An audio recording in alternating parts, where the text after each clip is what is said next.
Chicagoland Speedway is where the closest finishes in IndyCar history have occurred. Some very cool and windy weather has moved into Joliet, Illinois. But as the sun goes down and the lights come up, another chapter in the road to the 2009 IndyCar Championship is about to unfold. Ladies and gentlemen, start your engines! 3 rounds remain in the race for the IndyCar Series Championship. The 2009 fight continues as this season's title contenders have separated themselves from the pretenders. In just 14 races, the points lead has changed 13 times.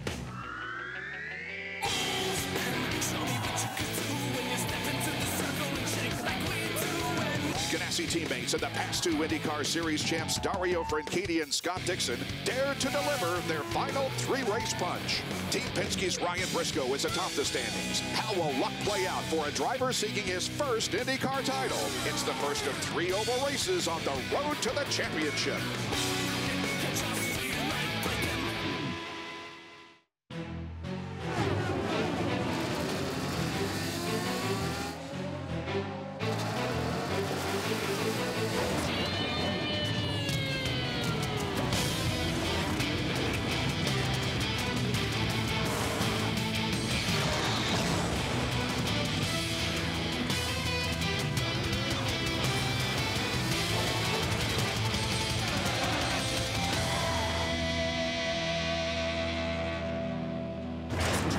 Who will emerge as the best of the 2009 IndyCar season? 3 drivers separated by 21 points, led by Ryan Briscoe, who's never been involved in a championship battle, but did survive a nightmare here at Chicagoland 4 years ago.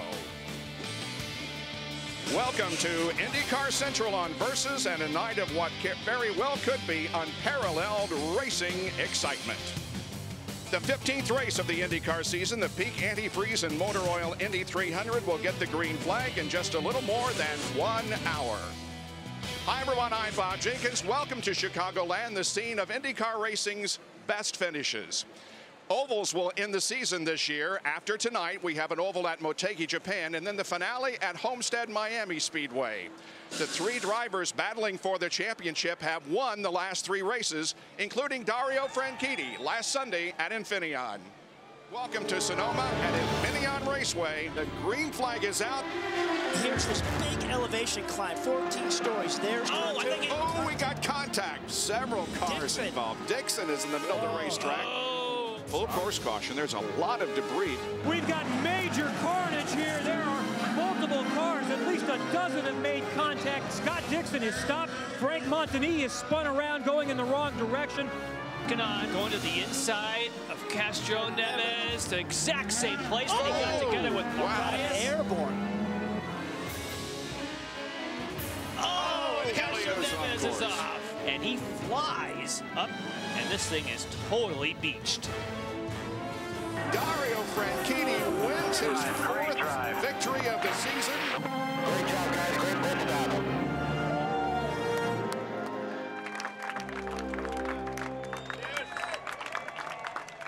And Dario Franchitti comes off that road course win at Sonoma. Here we are at an oval. You were really happy last weekend with your car. You said after qualifying yesterday, you're happy with the balance, but it's just not as fast as you'd like. How do you feel right now going into the race? Well, I think it's okay. I think the LifeLock car is not bad. It was good in last practice. They were quite happy with the speed, but no one really knows. No one knows what they got in because drafts, are so much of a part of practice here. We'll see what happens tonight. Most races are unpredictable, but this one I think even more so. Let's talk about 2007, the last turn of the last lap when you beat Dixon when he runs out of fuel. You weren't teammates then. How different is it now to be sharing 100% of your information with him? We were just talking about that in there and what we can do to get ourselves in that position to fight out for the win tonight. We had the luxury that it was Scott against me. Everybody else was up pretty much a lap down. I don't think we're going to have that luxury tonight, but hopefully we can get both the target team cars right up the front and fight that out. Dario Franchitti starting 3rd tonight. All right, thank you, Lindy. Well, for the last 3 seasons, this has been the final race of the year. And for the last 2 years, the champion has emerged on the last lap of the race. The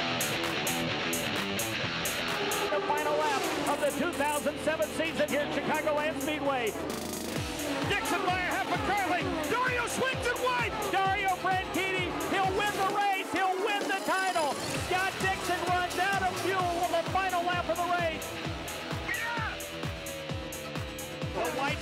out here at Chicagoland Speedway. Dixon on the low side, Kessler Evans on the high side. They're going to head to turn number 2. Watch with those wheels. For the final time, they're at turn number 4. Here they come to the line. Oh my goodness, Elio is the winner of this race. What an incredible final lap. Well, one of the things year in and year out here at Chicago, Bob, is that Scott Dixon is the guy that's in the middle of everything. Well, let me tell you what's been happening with Scott Dixon this weekend. He spun at Sonoma last week, and that kind of knocked him from the top of the points to the back. Well, with this weather change as well, the crew has been scrambling in the last half hour. In fact, they've made a major gear stack selection change. Why? Because in the dark, and the way the things are starting to plummet in terms of temperature and the wind. They have been inside with the engineers talking precisely about that. We hope to catch up with Scott, but right now he's a little bit preoccupied trying to figure out what it's going to take to get back out on top. Perfectly understandable, Jack. This racetrack is 1.5 miles in length. Turns banked at 18 degrees. It's produced the 2 closest finishes in series history, 3 of the top 5 and 4 of the top 9. In 2005, Dan Weldon beat Elio Castroneves by 13 thousandths of a second. 2003, Sam Hornish Jr. beat Scott Dixon by 9 thousandths of a second. In 2008, it was Elio Castroneves beating Scott Dixon by 3 1/1000ths of a second. And in 2002, the closest finish in history saw Sam Hornish Jr. beat Al Unser Jr. by 24 10,000ths of a second. Robbie Floyd is standing by with the only repeat winner in tonight's field. Yes, and Dan Weldon wins with 2 different teams. And Panther Racing, your team now has 2 wins here at Chicagoland. Wouldn't it be nice to get the 2 together and you both get your 3rd victory here? No, it would be great. And certainly the National Guard car has been strong tonight. Oh, it was strong last night, and I expect it to be strong tonight. We've had, you know, a difficult season. We had a great Indianapolis. The last few races haven't gone our way. But I've got a feeling it's going to be some pretty close pack racing tonight, and I think that's where I'm going to perform real well. I'm going to be very, very aggressive, obviously respectful of the other cars, but I think if my car was anything to go by last night, it's going to allow me to put it into some very tight positions. I think we have a little video of that yesterday. I was going to mention that National Guard car. Look at it, it's about 4th in the line there. What was going through your mind? This is like a video game. You know, the opportunities to win don't come by very often, and if you feel you have one, you've got to make sure you put your car in the position where you know, where it's possibly going to be in the race, so you know what it's going to be like. And like I say, I feel that we have something that we can race the big 3 teams with, and you know, there's certainly going to be some more improvements that we have down the road, but this is certainly a race where I think we could potentially get our first win of the season. When we were talking earlier, I said, were you nervous yesterday at all? Were you scared? I mean, it didn't look like any practice I've ever seen, and you said, I'm never scared. This is your place. You love these ovals, don't you? Yeah, no, I love it when it's like this. I mean, you know, I feel very confident in a lot of the drivers that I race against. I love going close with Castroneves and Scott Dixon and Tony Kanaan. And, you know, I feel I have a very good feel for the race car and how close I can run to other people. And, you know, with that being said, you know, I love that aggressive nature racing. And I think tonight's definitely going to suit my style a lot. And he loves another victory here, taking his 3rd. His first ever IndyCar Series race was right here at Chicagoland. That was a 10th place, Jack.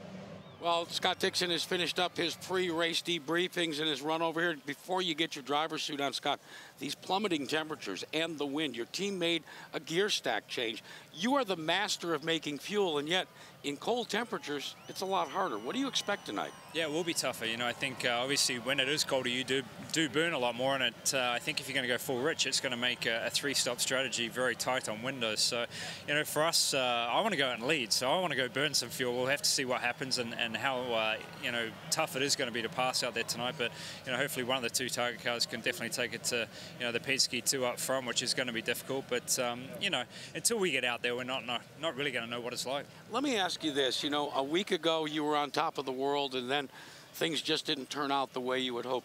As you get down less and less races, does that last? Is that a lasting memory, or is it easy to flush that away and say, this is now, that was last week?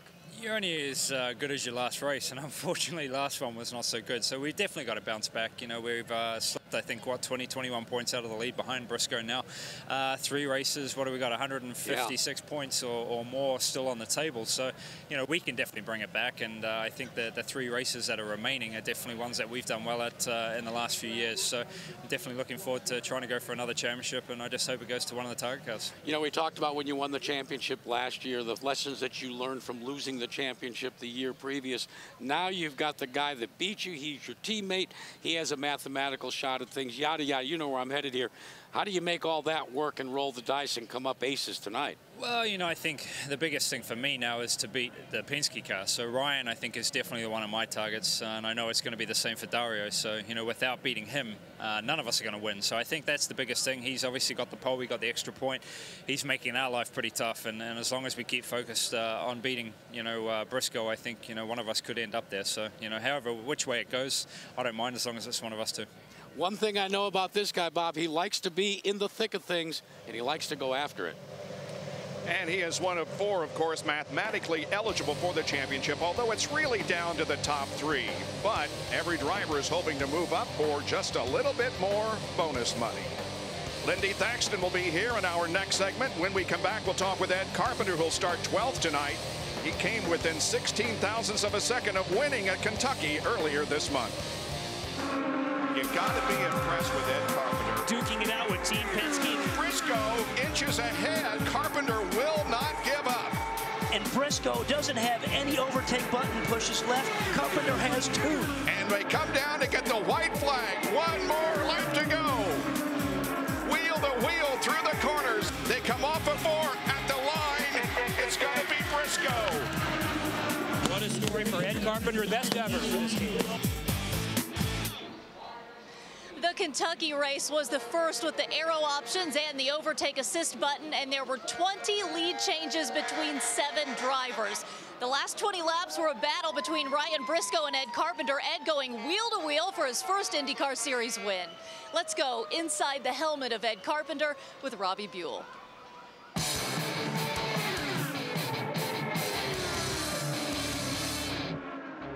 We all kind of think we know what's going on. We saw what you were up against.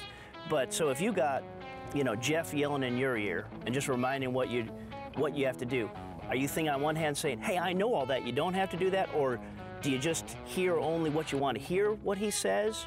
Or do you say, hey, I know what's going on and leave me alone? I just took it as encouragement. You know, I mean, I knew we had a really good car. You know, very early in the race, I knew we were going to have a shot, you know, to run on the podium. So it was, you know, when you have that car, it really helps your confidence, you know, and it makes everything else better. So I just took it as encouragement. And, you know, it was a 3-stop race. You know, at that point, we'd already cycled through twice and held position. So I knew that we had been holding pace. Let's go through the last 5 laps. We could say the last 10 laps. But there you see the Penske car in your mirrors. You know it's Briscoe. You're leading the race. You're on the bottom side of the racetrack. You can stay on the bottom. What are you saying to yourself inside your head? How am I going to beat him to this start-finish line? What I was thinking was, you know, I need to try to make him run a longer distance, you know, even though I was running longer distance too as I moved up, but just to try to move him up, you know, when you're on the bottom and you got to hold the car down, because he was really pinning me down. He was turning in early and making me go to the bottom, and you have to put in a lot of steering to hold it down there, you know, a little more than what I had in the whole race. You know, so he's making me scrub more speed by putting more steering in. So, you know, not only when I start opening my lineup, I'm trying to make him run a little larger track, but I'm also trying to, you know, maybe free my car up and let it get a better run off the corner because, you know, like you said, he would be ahead of me into the corner and then I would make ground, and then right as we'd straighten out, he'd kind of lunge in front of me again. So, you know, I felt like if I could have got side by side on entry to the corner, and I could have moved him up a half car width at the start, you know, I think that may have been enough to beat him, but he was just a little quicker. So was there disappointment at the end of that when the checkered flag? I mean, do you say, hey, that's good, and we're happy for ourselves? Or do you say, only if I would have done something differently in those last 5 laps? Or did you relegate yourself saying, you know what, I did everything I could? It was kind of a long range of emotions. You know, initially coming to the checkers, I mean, I've got a great seat. I see that he's beating me to the line, you know, but the last corner I felt like was the best run we'd had, you know, coming to the line, you know, I had my hand up, but it was more to myself, like saying, no, no, you know, because it's hard, it's so hard to get in that position. You know, it's not every race where both Ganassi cars struggle. You know, they obviously didn't have the best setup for that race. So, you know, we did pretty much everything right, and some other guys had a bad day, and we did everything we had to do to be in that position. But it's not easy to get back in that position, you know, with the type of team and the resources that we work with. Robbie Buell joins me here now. Mathematically, only 4 drivers can take this title, but what about the rest of the people racing? What's at stake for them here? Well, there's a lot for stake, but for Dixon, Briscoe, yeah, it's points. For the rest of these guys, it's not about points. They want to do everything they can. When the green flag drops, they're going to run flat out around this racetrack. They want to prove to their owners they're the guys for the job. A couple guys that did a really good job on the road course at Infineon last weekend, their best finishes all year. Mike Conway finishing third, Mario Marias finishing 4th. Now Marias, I keep an eye on him tonight because he has been a rocket ship at this racetrack since he rolled off the trailer. He's fast, and let's talk about Rookie of the Year, because this has been a tight battle all season. It has. The Rookie of the Year is between Matos, Dornbos, and Conway. These guys are really well-established road racers, but they're still cutting their teeth on these super speedways. So they're on steep learning curves as we're running around here to Chicago at, 117 miles an hour, lap after lap tonight. Another group of guys that we really got to keep an eye on is Justin Wilson, drives for Dale Coyne Racing. They're just up the road here. We know Justin is blazingly fast on the road course, but when I talked to him before this, he's like, I just want to show what we can do on these super speedways. And that goes for Dale and his team as well. And let's talk about Graham Rahal. Another team, Newman Haas Lanigan, based just up the road here in Chicago. Graham is flat out fast. We saw what he did at St. Pete, was on the pole. Kansas at the pole. And he's been solid all year, but he's got a little extra pressure, as well as his teammate Earl Servia, and the fact that that team has been in IndyCar racing, Newman Haas Lanigan, for 27 years, and they've only had 1 season with not winning. So a little extra pressure for those guys. And Graham's best results this season have been on ovals. Thank you very much, Robbie Buell, for joining us. We'll let you go back up to the booth now. And another guy hoping to finish this season out strong, Tony Kanaan, is with Jack Arute. Well, and Lindy, consider the fact that AGR is winless, and this guy, since you started racing in IndyCar, has always at least won 1 race in a season.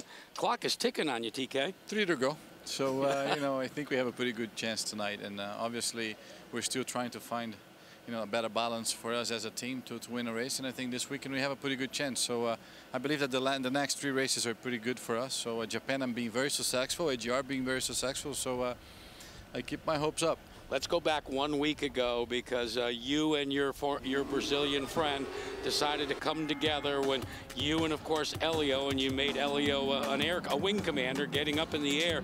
Then throughout the course of the week, because both of you are on Twitter, you tweeted back and forth. Now, for those of us that aren't yet on Twitter, tell us what you told the people. Well, basically, Elio had admitted that he didn't give me enough room, and then, people started asking me, and I replied to that, but then without watching the tape. And I went back and I watched the tape, and he gave me plenty of room. I made a mistake. It was a corner that everybody was struggling, so he kind of replied to my reply first, saying, well, I think I saw the tape again and we disagree. So we took a picture together yesterday. Everything is cool. I mean, we know each other for so long that we did communicate through Twitter, which, guys, we need to get this guy on Twitter. Well, I told you the deal, all right? The deal is if we get 1,000 people to request me to go on Twitter, tonight you will be on Twitter. We'll see the power of the tweet. Ask Lindsay. AGR, though, Lindy, continues to be winless, and the pressure is on this team. Let's go to Robbie Floyd. Well, the other part of that equation there, he said, y'all saw it a little differently, but all's well now. You met in the drivers' meeting as well. Oh, yeah, we talk. I mean, as he said, I mean, we know each other for so many years, that's, it's funny. It's like, we've been competing against. He knows me, I know him. It's one of those incidents, obviously. But here we're going to try to actually help each other. Everybody want a good result, and it's so different. But, man, this Twitter thing is amazing. I didn't know. People are like, hey, you guys are fighting with each other. No, we're cool. We're really cool. So everything is under control. Fighting out there on the track's another thing, though. You've been here 7 years. You know all the subtle nuances. What makes this track special? 5 top 5s for you.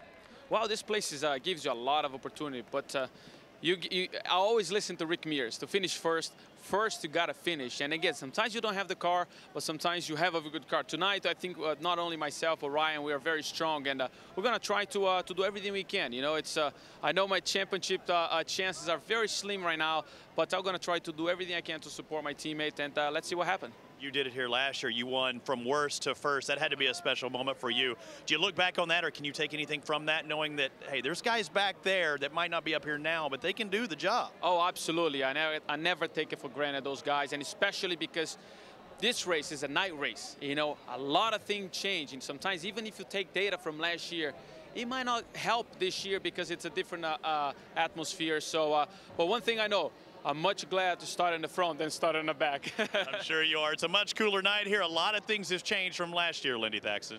Thank you, Robbie and Jack. And boy, the Indy Lights race earlier today was a good show. You are watching the last half of the last lap. It was side by side about that entire time, sometimes 4 wide. At the end, crossing the finish line first was Daniel Harrington. He drives a car owned by Brian Herta. And for the rest of the podium finishers, number 2 was James Davison. And number 3 was Andrew Prindeville. And let's talk about J.R. Hildebrand, because he has clinched the points title for Indy Lights. There's only 1 race left in Homestead, but he's already won that title there. By the way, you can watch the race from today on Versus at 4 o'clock on Monday. And some more news and notes. The Fast Race Team, a partnership between the Azzy Racing Division, ATG, and Rubicon Sports Agency, announced its intent to compete in the IndyCar Series full-time next year. The driver, Alex Tagliani. The team says it will begin testing over the winter. They bought the equipment from Roth Racing. Also, a few schedule notes. Texas has been moved up to the Saturday right after the Indy 500 on June 5th. Kentucky has been confirmed for Saturday, September 4th, and Motegi has been moved to Sunday, September 19th. Well, coming up next, the man from down under on top of the point standings, Ryan Briscoe, when IndyCar Central on Versus returns. Well, we are in Chicago, but let's flash back to Sonoma. Conquest Racing's Nelson Philippe sideways in the middle of a blind turn there. He was grazed by E.J. Vizo and then hit hard by Penske Racing's Will Power. Both suffered concussions. Will has fractures in his back. Nelson broke his right leg, also injured his left foot. Both today, they are home from the hospital.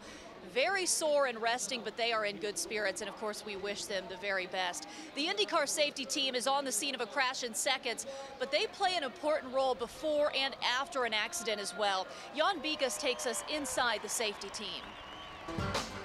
Earlier in the season, we talked about the black box or data recorder on these cars and how that helps for future safety innovations.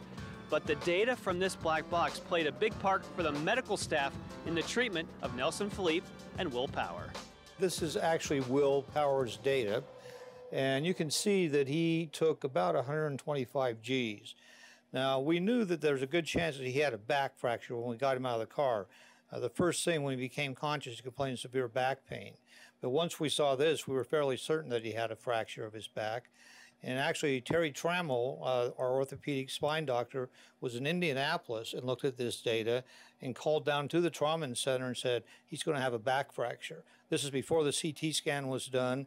The trauma surgeon there wasn't too impressed, but then when the CT scan came out with 2 back fractures, he thought, well, these guys might know something. Now that data is so precise that Dr. Terry Trammell not only surmised that he had a broken back, but knew specifically where to look, and he hit it right on the money. Now, if a driver has had a concussion, there's a specific protocol that the medical staff goes through to get him back in the car. We have a firm rule that if a driver has a concussion, they do not get back in the car for 7 days. And then at 7 days, if they feel that they're good enough to get back in the car and they lack any neurologic symptoms, so we have a baseline that we get in January, which is called the impact test. And this is a well-validated test that tests several different cognitive functions, and we have a baseline on such things as reaction time, short-term memory, spatial memory, color memory, and then we test them again. And we compare those test results to how they did back in January. And drivers will always tell us that they're fine and they're ready to go, so we need to have some type of objective measurement. And if they don't do as well as they did in January, we'll say, yeah, you might think you're ready, but you're not ready. Keep in mind, there's a minimum of 15 people between the safety team and the medical team looking after IndyCar drivers. And I can tell you from experience, both Robbie Buell and myself, when you're hurting and you're in the car and someone comes to your side, boy, it's great to see a familiar face.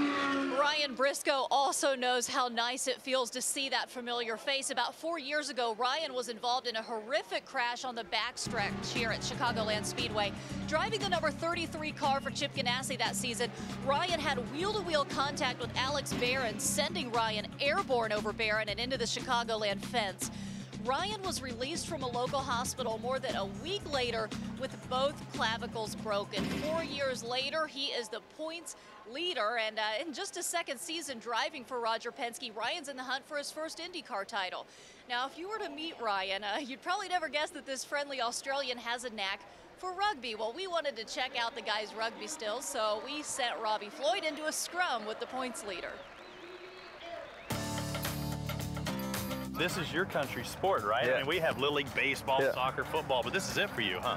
Yeah, I mean, we've got rugby union, rugby league, but when I went to high school, I played rugby union and loved the game. I mean, there's a lot of strategy in it. It's very physical, you know, and I really enjoyed it a lot. You weren't one of the biggest guys in your group. I mean, you had to go, oh my gosh, what am I getting myself into? Yeah, but they'd throw me in. I remember at high school, and I was in year 7, and they'd throw me in with like the year 12 guys and just have them run at me, and I'd have to tackle them just to, you know, you got to get used to tackling bigger guys. It's just a great game, and it's very flowing and not so much stop and go like NFL. I love NFL as well, but this is my home sport.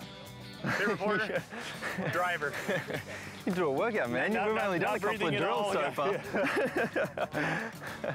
A little bit of a workout. I know you'd probably like to go out there and really give it a shot, but the second week of October, you're more than happy to come back, I'm sure. Yeah, absolutely. I love this game. It was great getting a little bit of training in. It's great fitness and everything, and definitely wish the Lions here all the best of luck with their games coming up. Yeah, we'd like to thank Marty. Marty, you want to come over here? Hey, we wanted to give you one of our race team jackets from Team Penske. Really? So it's a nice treat. Yeah, I don't know if. Thanks for that. Yeah, but put it up in your wall or something. But I won't wear it tonight. It might get a little dirty. Yeah, exactly. It's a bit muddy out here today. Thanks for that. Yeah. If it doesn't work out with the racing, mate, we might have you back. All right, man. I'll have to beef up a little bit, I think. Thanks for coming out, boys. Appreciate it. Okay. Thank you. Now that was the fun part. Now it's time to take care of business. Yeah, that's it. Looking forward to you know, this weekend for sure. Chicago, it's an amazing track. I've had my ups and downs there, but last year was definitely a highlight. One of the highlights of my career. I think it was just a great race. One of my best oval performances, I think, and. Yeah, I think Saturday night's going to be a good one. Last oval in the States where we head to Homestead, so good luck today. Yeah, thanks a lot. Try to hang on to this lead, eh? Well, you finished third here last year after having the pole. You're ready to bump that up a couple of spots. You like this place because that in practice was unbelievable. I've never seen a car go that fast in so many positions. It looks like your car is dialed. It's an exciting place. You know, last year was just amazing. We were running 3 wide a lot of the race, and I don't know if any of you saw warm-up last night, but it was pretty wild. We were running 3 wide. It felt like 4 wide at times, but my car was really hooked up. The good thing is it would work in traffic. Hopefully I don't have to deal with too much traffic tonight, but it's always going to be the case at this place. But really looking forward to a good night here. Until you've been in that situation, you never know how you're going to feel. You've never been in this situation this deep into the season as the points leader. How does it feel? It feels good. You know, I'm just looking back on the championships I won in the junior categories and stuff, and it's all the same. You know, maybe this is a little more competitive, a little, you know, more prestige, but you know, I know who I'm racing against, and I feel as I've got the car and equipment to beat them. And, you know, we've just got to stay focused here in the last 3 and get the job done. With all the lead changes in the series for that points lead, would you rather be the hunter or would you rather be hunted at this point? Well, I'd like to have as many points as possible, really. So, you know, I like to be out in front. Hopefully I can extend the lead. Had to be tough for you last year. Without saying anything, everybody knew that you were there to help your teammate, help him get that victory and maybe gain it. Will you have some help tonight in Helio Castroneves, or is it still his race to try and win as well in his car, in the number 3? Well, you know, he's racing his own championship too, and it's a bit different. You know, last year this was the championship race, and I was pretty much locked in 5th. I wasn't going anywhere, and he needed to lead all the laps and win the race to have any chance of beating Dixon. So we've still got 3 to go here. There's a long way in the championship, but you know, you can never plan on how things are going in a race. Maybe if push comes to shove, he'll have my back, but it's not something I'm really relying on. Spook you a little bit with the weather conditions, kind of changes up that game plan you had set up for yesterday afternoon and last night? Yeah, it's tricky. I mean, the extra cold air gives us a little extra grip once the tires are up to temperature. But the tricky thing is cold tires. You know, the green pit stops coming out of the pits, the start of the race, it's going to be pretty slippery out there. The tires are going to take another lap or two to come in. So it's definitely something we're thinking about at the moment. It's a cold night, around 50 degrees, what they're expecting. So why not warm up? That's what we got stuck with a little earlier. I want you to see, you didn't want to get your shoes wet because it rained earlier this week. We had to jog our way. I think this should be a routine every week. Yeah, I mean, when it's this cold, you can see I've got my hands in my pockets too. I'm trying to keep my hands warm, but look at you trying to keep up. It's not happening. Aussie, Aussie, Aussie. Oi, oi, oi. Good luck, Ryan. And Robbie, Ryan, Scott, and Dario have often raced up front in all 7 oval races this season. Here you're taking a look at the numbers. You can see Briscoe has led the most laps. Dixon has won the most. Briscoe and Dixon have bonus points, by the way, for their poles and the most laps led. And listen, if you're going to beat Ryan Briscoe, you're going to have to be good on pit road. For the last 2 weeks, the number 6 car has been the top Firestone pit performer, meaning that Briscoe and company has spent the least time on pit road during the pit stops. Well, so much has happened with Danica Patrick this season, both on and off the track. Jack Arute sat down with Danica on Thursday for his Candid In Color segment, and that's coming up next.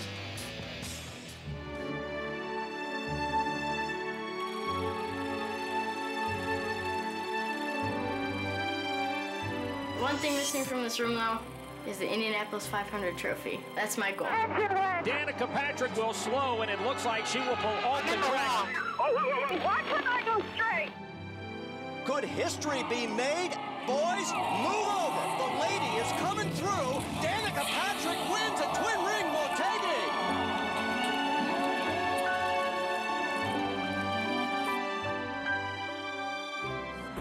This season, college football is on Versus. Saturday, September 12th at 3:30 Eastern, the Wyoming Cowboys host number 2 Texas Longhorns. And then Saturday, September 19th at 7 o'clock Eastern, the Florida State Seminoles head to Provo to take on the BYU Cougars. College football is on Versus. And I'll be reporting there, just not in my fire suit. I'm happy to be in it tonight. It feels like football weather here. Well, Danica Patrick, she grew up just about 100 miles from here in Roscoe, Illinois. In 2005, she started on pole here. It was her first year in the series. So with everything going on with Danica this season, we thought this was the perfect place and the perfect time to sit down with her. Jack Arute has an In Color with Danica Patrick. The last couple of weeks, I mean, it's been all over the place. Rumor, innuendo, you name it.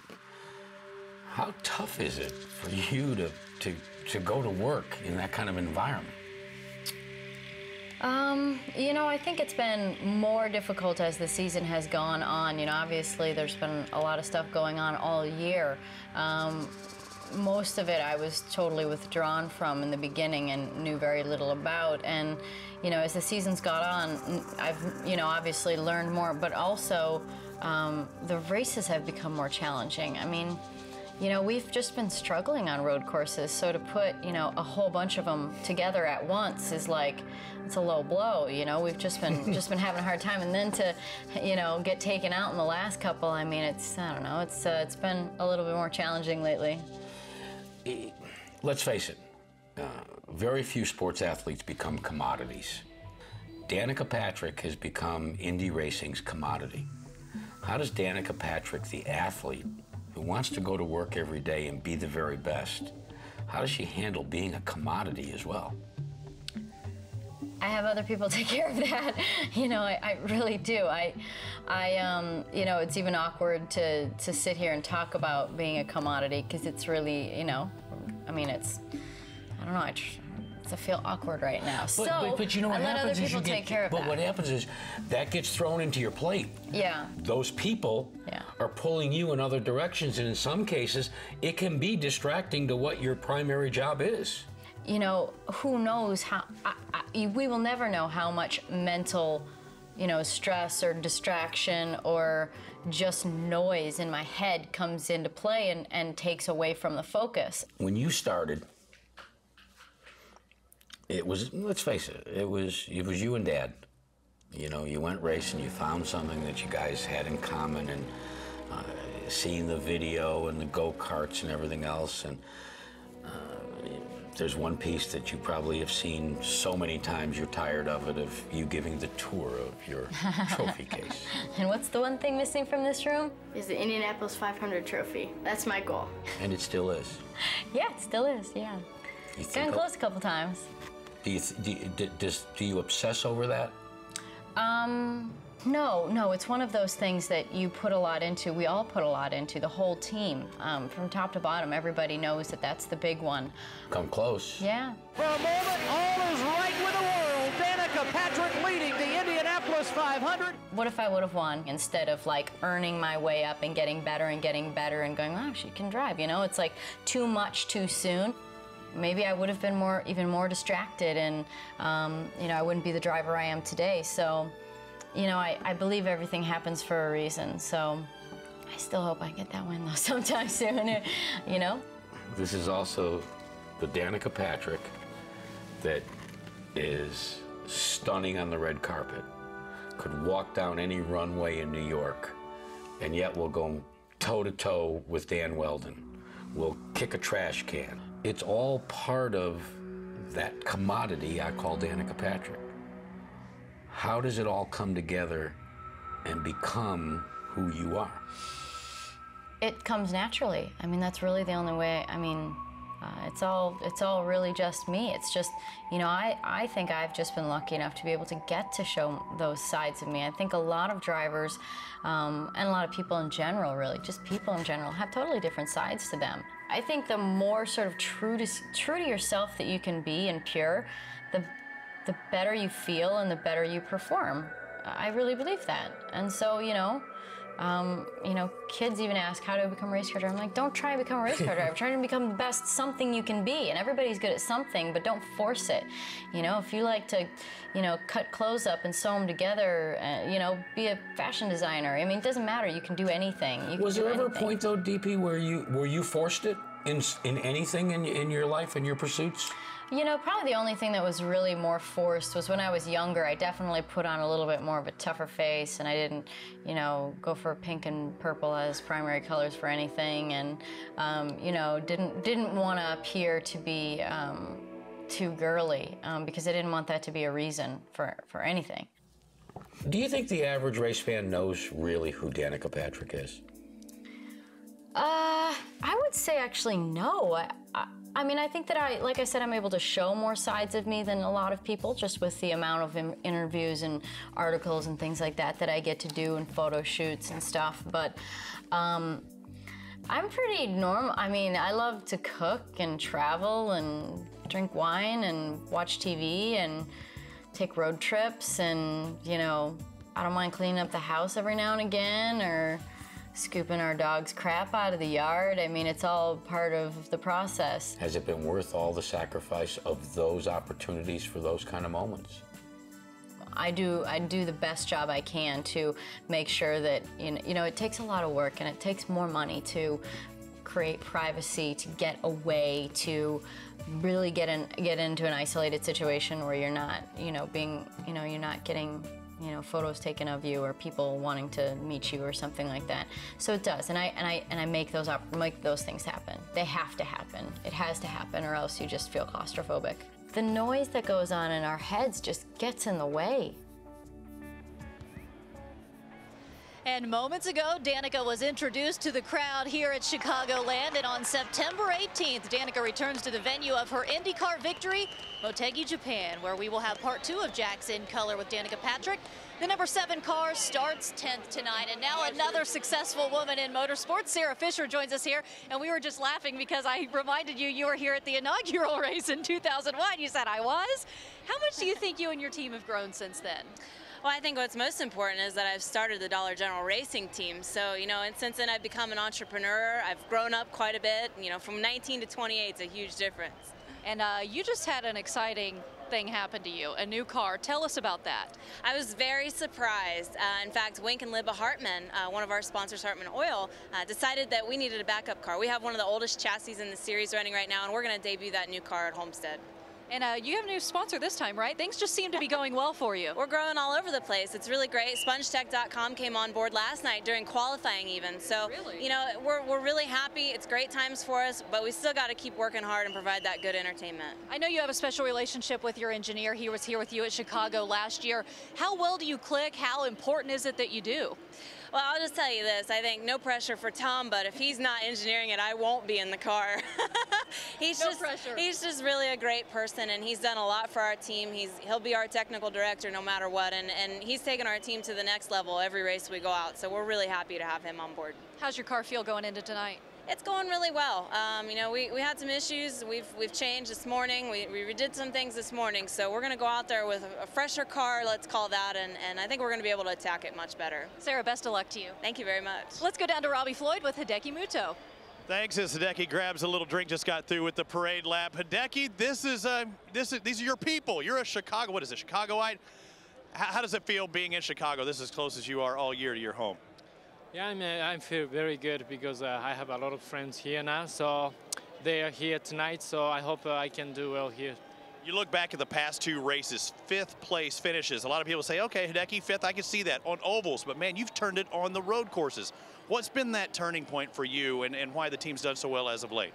I mean, we had a test 1 week ago before Mid-Ohio race, and really we find it a good setup, and since then, we have a strong car for race. How about this car tonight? Were you confident after practice and qualifying? Yeah, after testing, we've been find a pretty decent setup for the big traffic. So hopefully, I can move up to front. Well, you have a strong team in the Andretti Green Racing team. I want to bring in one of your team members, Tony Kanaan here. I could have sworn I saw on IndyCar.com, TK, you set up something trying to find this man a date. Yeah, well, as we're trying to improve his English even more, which it got a lot better, you know, he's been very lonely in America. So girls that are watching Versus right now, date Hideki at IndyCar.com. Send us pictures in the little movies, and I'm going to pick one lucky girl that's going to go to Miami to watch his race. He's going to take her to dinner and to the IndyCar banquet. So, and hopefully, don't say what I told you to say it on TV because this is live. So just he's looking for an American girl. Now, you need a good wingman, though, Hideki. I hear EJ Viso's always, you know, the consummate wingman out there. Have you got a wingman, TK, helping you out in that area? Yeah, I think so. I believe him, yeah. But I'm worried about my taste and his taste. I hope same, you know. That's a problem. So we're trying to let the people know what you're like away from the track. Tell me this perfect woman. What's she like? Blonde hair, blue eyes? I don't care. Very picky, TK. She's making my life so easy. He's totally different than you. I know. Yeah. Well, that's for sure. But we'll get him a good one. I mean, I promise. Two guys having fun out here, just trying to let you know what they're like away from the track, and both guys with the same mission tonight, and that's to win here at Chicagoland. That's great stuff. Thank you very much, Robbie. And as usual, the teams of Dario Franchitti and Scott Dixon know exactly what the other is doing on pit lane. Coming up, we take a close-up look at Chip Ganassi and his day at Sonoma last week.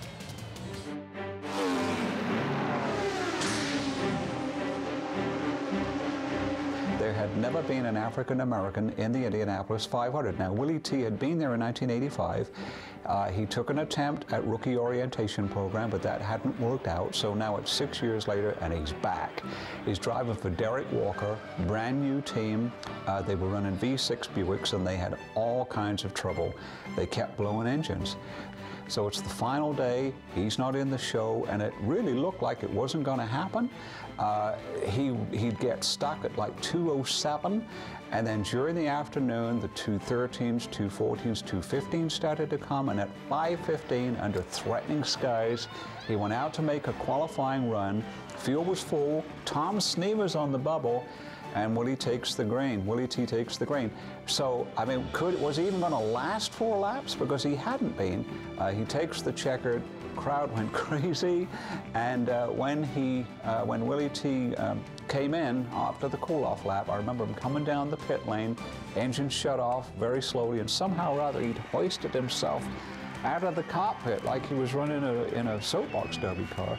And he's waving with both hands, and he was high-fiving the crew members as he was rolling down the pit lane. And I remember looking at the crowd up and down the stands, and everybody was going nuts. It was a truly historic moment. First African-American in the Indianapolis 500.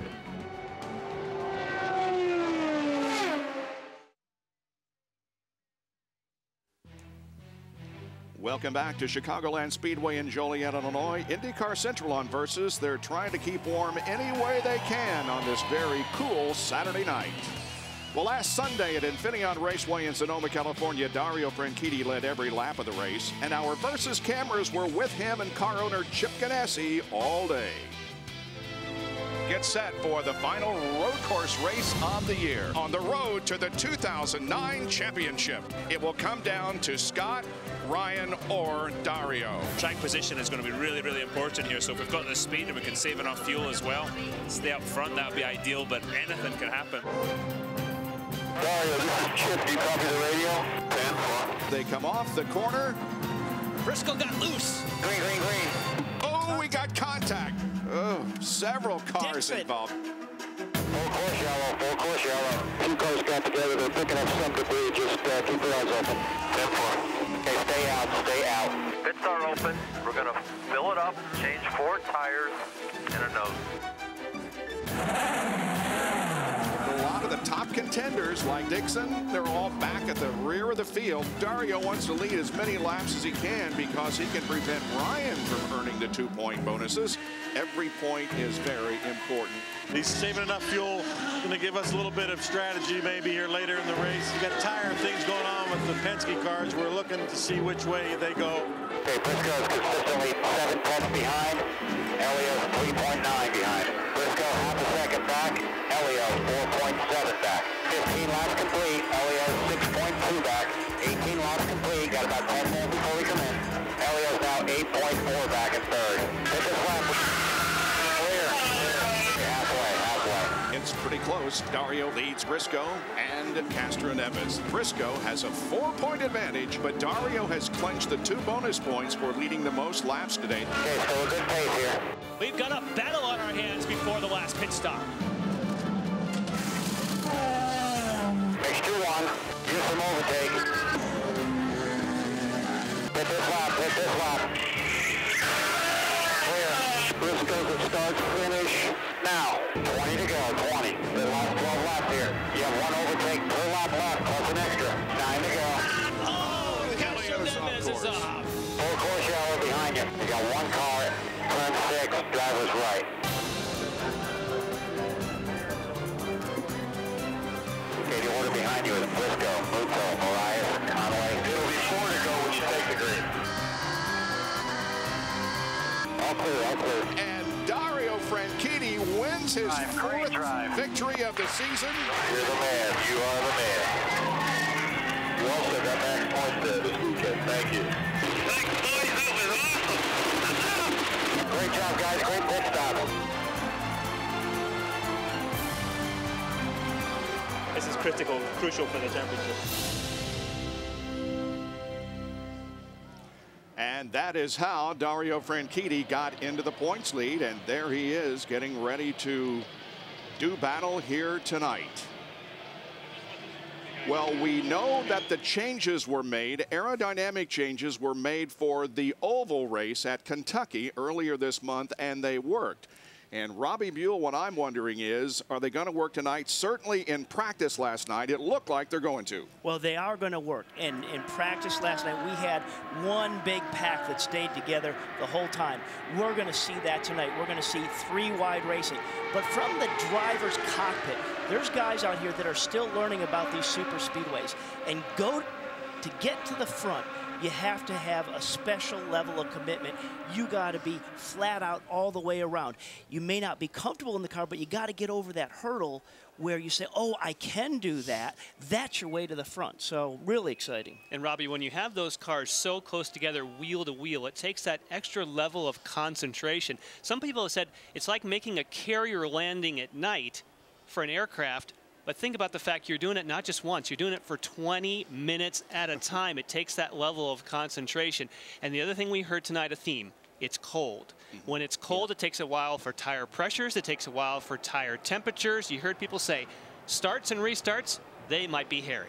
Well, I think that's the thing we have to talk about a little bit more is the weather. It is much colder than it has been all weekend here, and it's windy. So what do you think of as a driver as the race begins? Well, I think right now the big thing is the cold temperatures, just to be conscious to get the temperature and pressure up. But like you say, there's also a tailwind. So there was a variable before they went out to the grid right now. What gears do we want in that car as we're getting a tailwind down the front straightaway? It's a gamble. And Bob, remember Kentucky, I think one of the reasons why Kentucky was so great was that there were unknowns. Well, we got lots of unknowns tonight. You got wind, you have cold temperatures.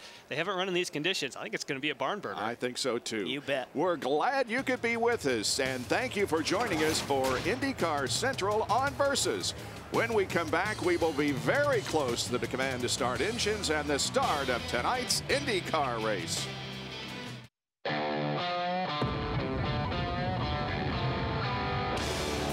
14 races down, 3 to go. It all comes down to the final 3 races of the 2009 campaign. Let the battle begin as the lights come up on the ovals of Chicagoland, where the last 2 finishes have come down to the final turn on the final lap. Dario swings it wide. He'll win the race. He'll win the title. Here they come to the line. You are the winner of the race. No way. I knew it.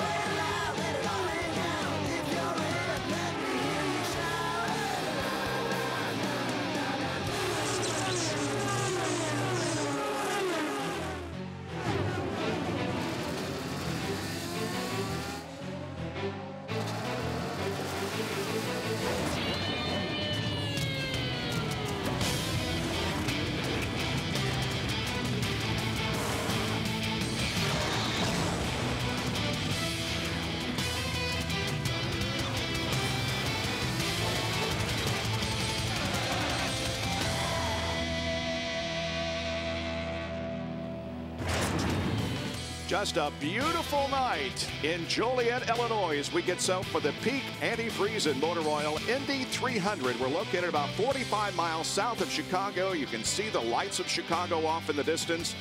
Crowd has gathered here on a very uncomfortably cold Saturday night, but hopefully this racing will get them warmed up and they can be on their feet all evening long. 200 laps, 300 miles in the peak Antifreeze and Motor Oil Indy 300. Here's the command to start engines.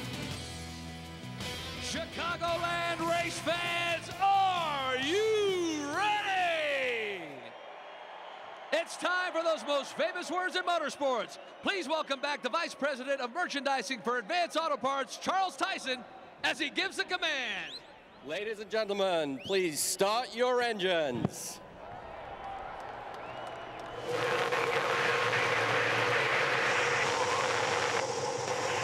Row 1 hot. 2 hot. 3 hot. 4 hot.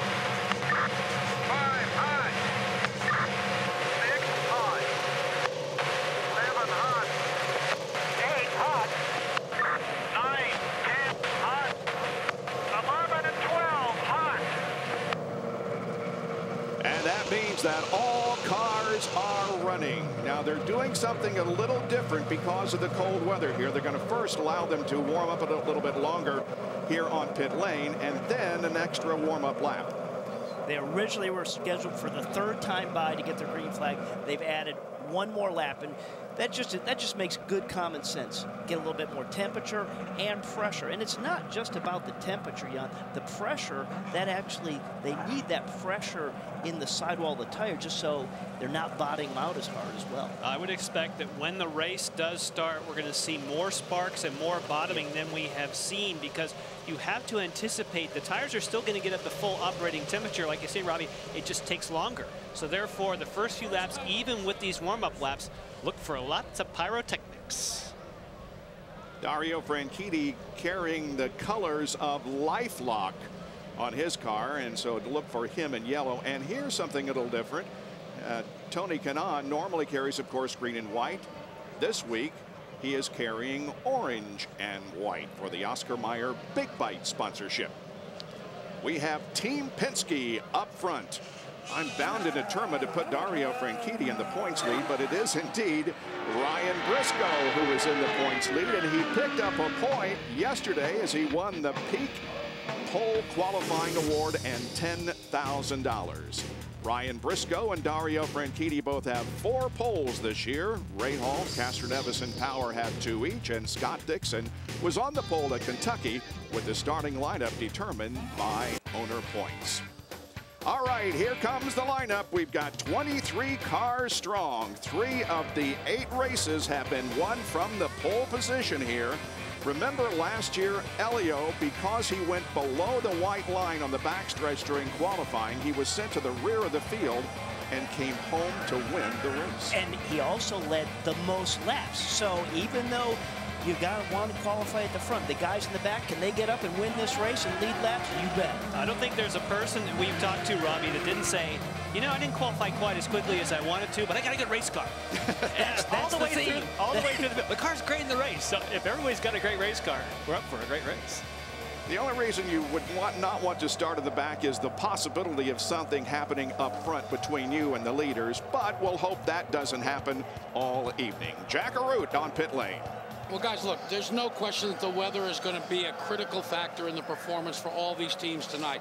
In fact, Jan, as you talked about in your on camera, it's going to be starts and restarts. Now, that may give an advantage to a guy like Tony Kanaan, who makes his living clipping off 3 or 4 cars on a restart.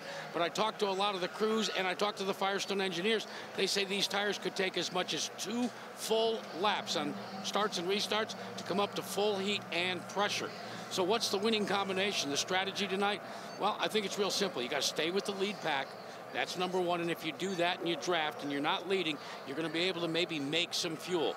Why do you want to make fuel? Because this is a 4-stop race with the way it shakes out, and that means what you want to do is count backwards. What you want to do is short pit that last final stop. Why? Because you'll be able to change the tires faster than you can fill it full of fuel. You don't have to fill it full because you've pitted last. It may take you to victory lane. Guys, Lindy? Well, Jack, 4 guys vying for this points title, 2 sets of teammates. Elio's 4th. He says it'd take a lot of luck for him to pull this out. He says if he cannot win, he does all that he can to help Ryan Briscoe. Dario and Scott say the same thing. They all say that is just what teammates do, Robbie.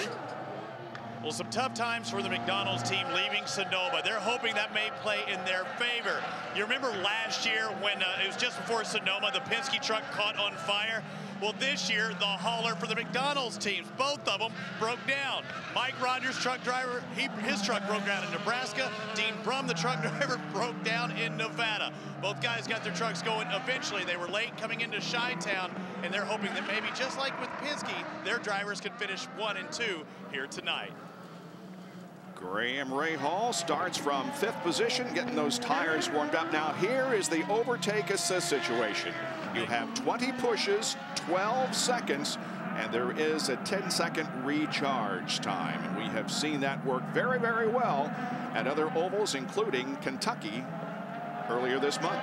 And of course, it's a 5-horsepower gain, which doesn't sound like much, but on a flat-out oval, as we saw in Kentucky, that was just enough to help somebody. That's why it's called overtake assist. Helps you finish the pass. 1 to go, and we will be under green. Sarah Fishel starts her final race in this car. She's going to have the new backup at Homestead Miami Speedway. Ed Carpenter wanting to move up just 1 position from his finish at Kentucky. He came oh so close to winning that event. Dan Weldon driving for Panther Racing here at Chicagoland for the first time since 2001. He started 7th and finished 10th. Marco Andretti finished 8th here last year, but's never led a lap at Chicagoland Speedway. Tony Kanaan will carry an onboard, is winless this year. He won at least 1 race in the last 6 straight seasons. And Ryan Briscoe is our pole sitter. Finished 2nd again last Sunday afternoon at Infineon. Well, the field getting lined up. This should be good, folks. Settle back, relax, and have a good evening of racing. Let's hope it's a safe one as they come down and get the Apex Brazil green flag. Commitment and intensity.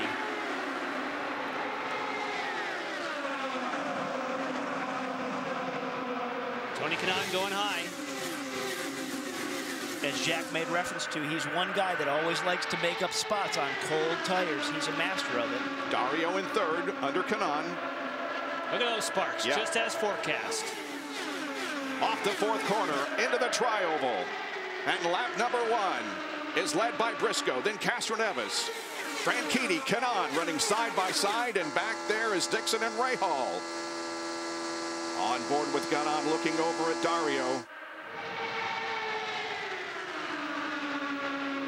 A lot of grip all throughout this racetrack. We will see guys 3 wide and even 4 wide, and part of that is there's a lot of grip all the way through this racetrack.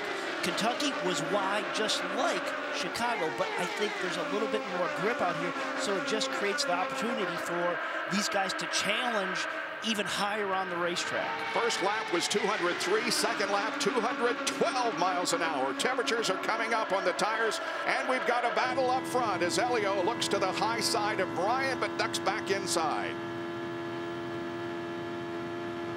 It looks so calm just looking back out there, doesn't it? Remember the speed these guys are doing. That kind of lulls us into it, but they are getting after it, and it's going to be that way for 200 laps. 7 cars running right together on the racetrack. Now, we have talked about cold tires. Look at this, ducking and weaving up and down. And at the start, it was definitely a case for Rafael Matos on the right side of the screen. He'll just come into the picture. Number 2, he gets below the white line in a big wiggle. He manages to save it, and everybody gets through clean. But boy, until they come up, it's dicey. 3 wide into turns 1 and 2. That's Weldon behind Andretti. Now Weldon alongside Marco through the 3rd and 4th corners. Ed started in 12th position and is now running 6th. So Carpenter is hoping to have another good run just like he did at Kentucky. Almost touching wheels. Dixon and Kanaan. And Scott Dixon, to me, hadn't been all that racy, hadn't been quite as sharp as you would expect, but right now that car looks good. He's by himself up there on the top. Carpenter had to lift to not get sucked in too close. Yeah, remember, Scott Dixon was one of the cars that decided to make a last-second gear stack change. They saw the wind, and you see him coming up on Tony Kanaan. That's exactly why they made that change as he goes to the outside and initiates and completes the pass and brings Ed Carpenter along. They decided that with the drop in the temperature, but the increase in the wind, they went in a different direction. Remember, that's why he was late to his interview.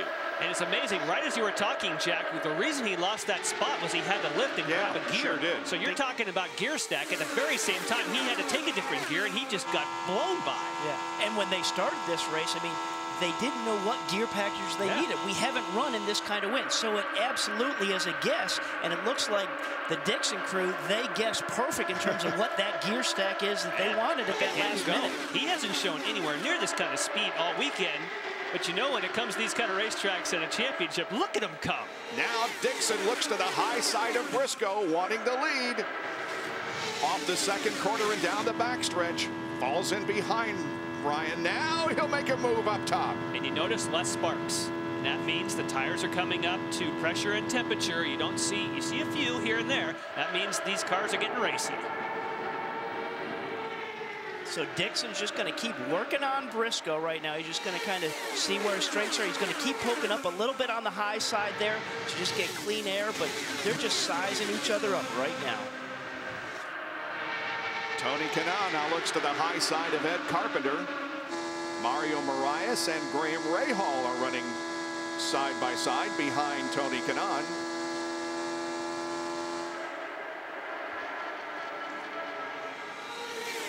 First 15 cars separated by less than 2 seconds. You'll see it if it happens on IndyCar non-stop. Right now it's Briscoe leading Dixon and Franchitti. Lead pack consists of 16 cars, and they're running within 1 second of each other. Here's the situation up front. Ryan Briscoe leads. Scott Dixon is 2nd. Dario Franchitti 3rd, and Ed Carpenter looking for a position. Now here comes the 2nd pack, and that's led by Ryan Hunter-Ray on board with Marco Andretti. And if you watch his steering wheel, you could see that when he comes off of these corners, look how high he's getting. But when he gets into a tailwind on the other side of the racetrack, if we can stay on here, you'll see he has to grab another gear as soon as these indicators right up at the top of the wheel will start to illuminate. There's a gear.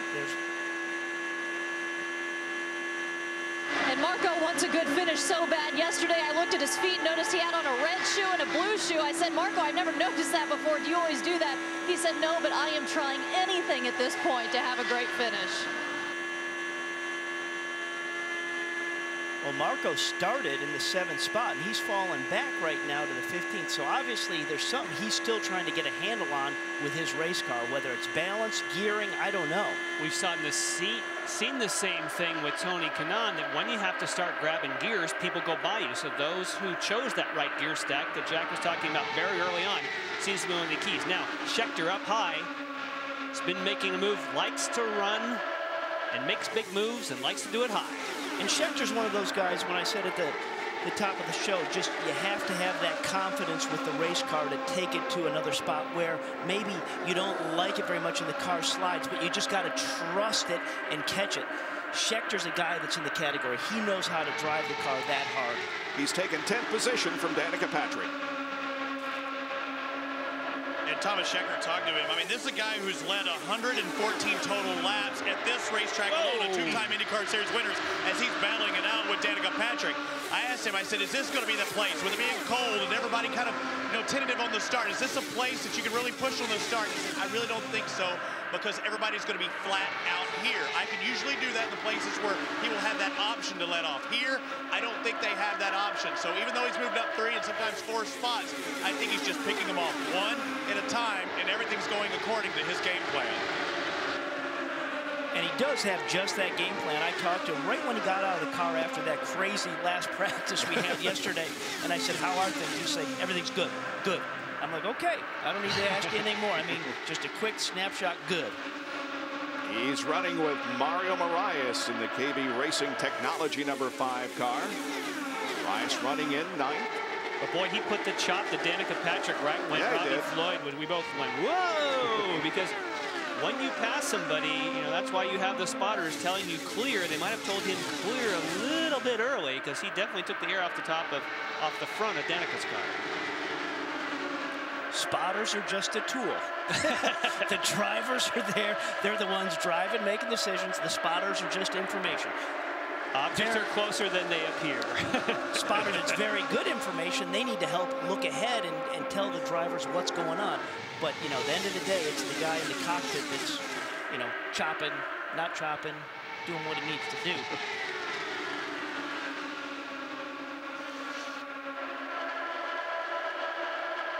Mario Moraes.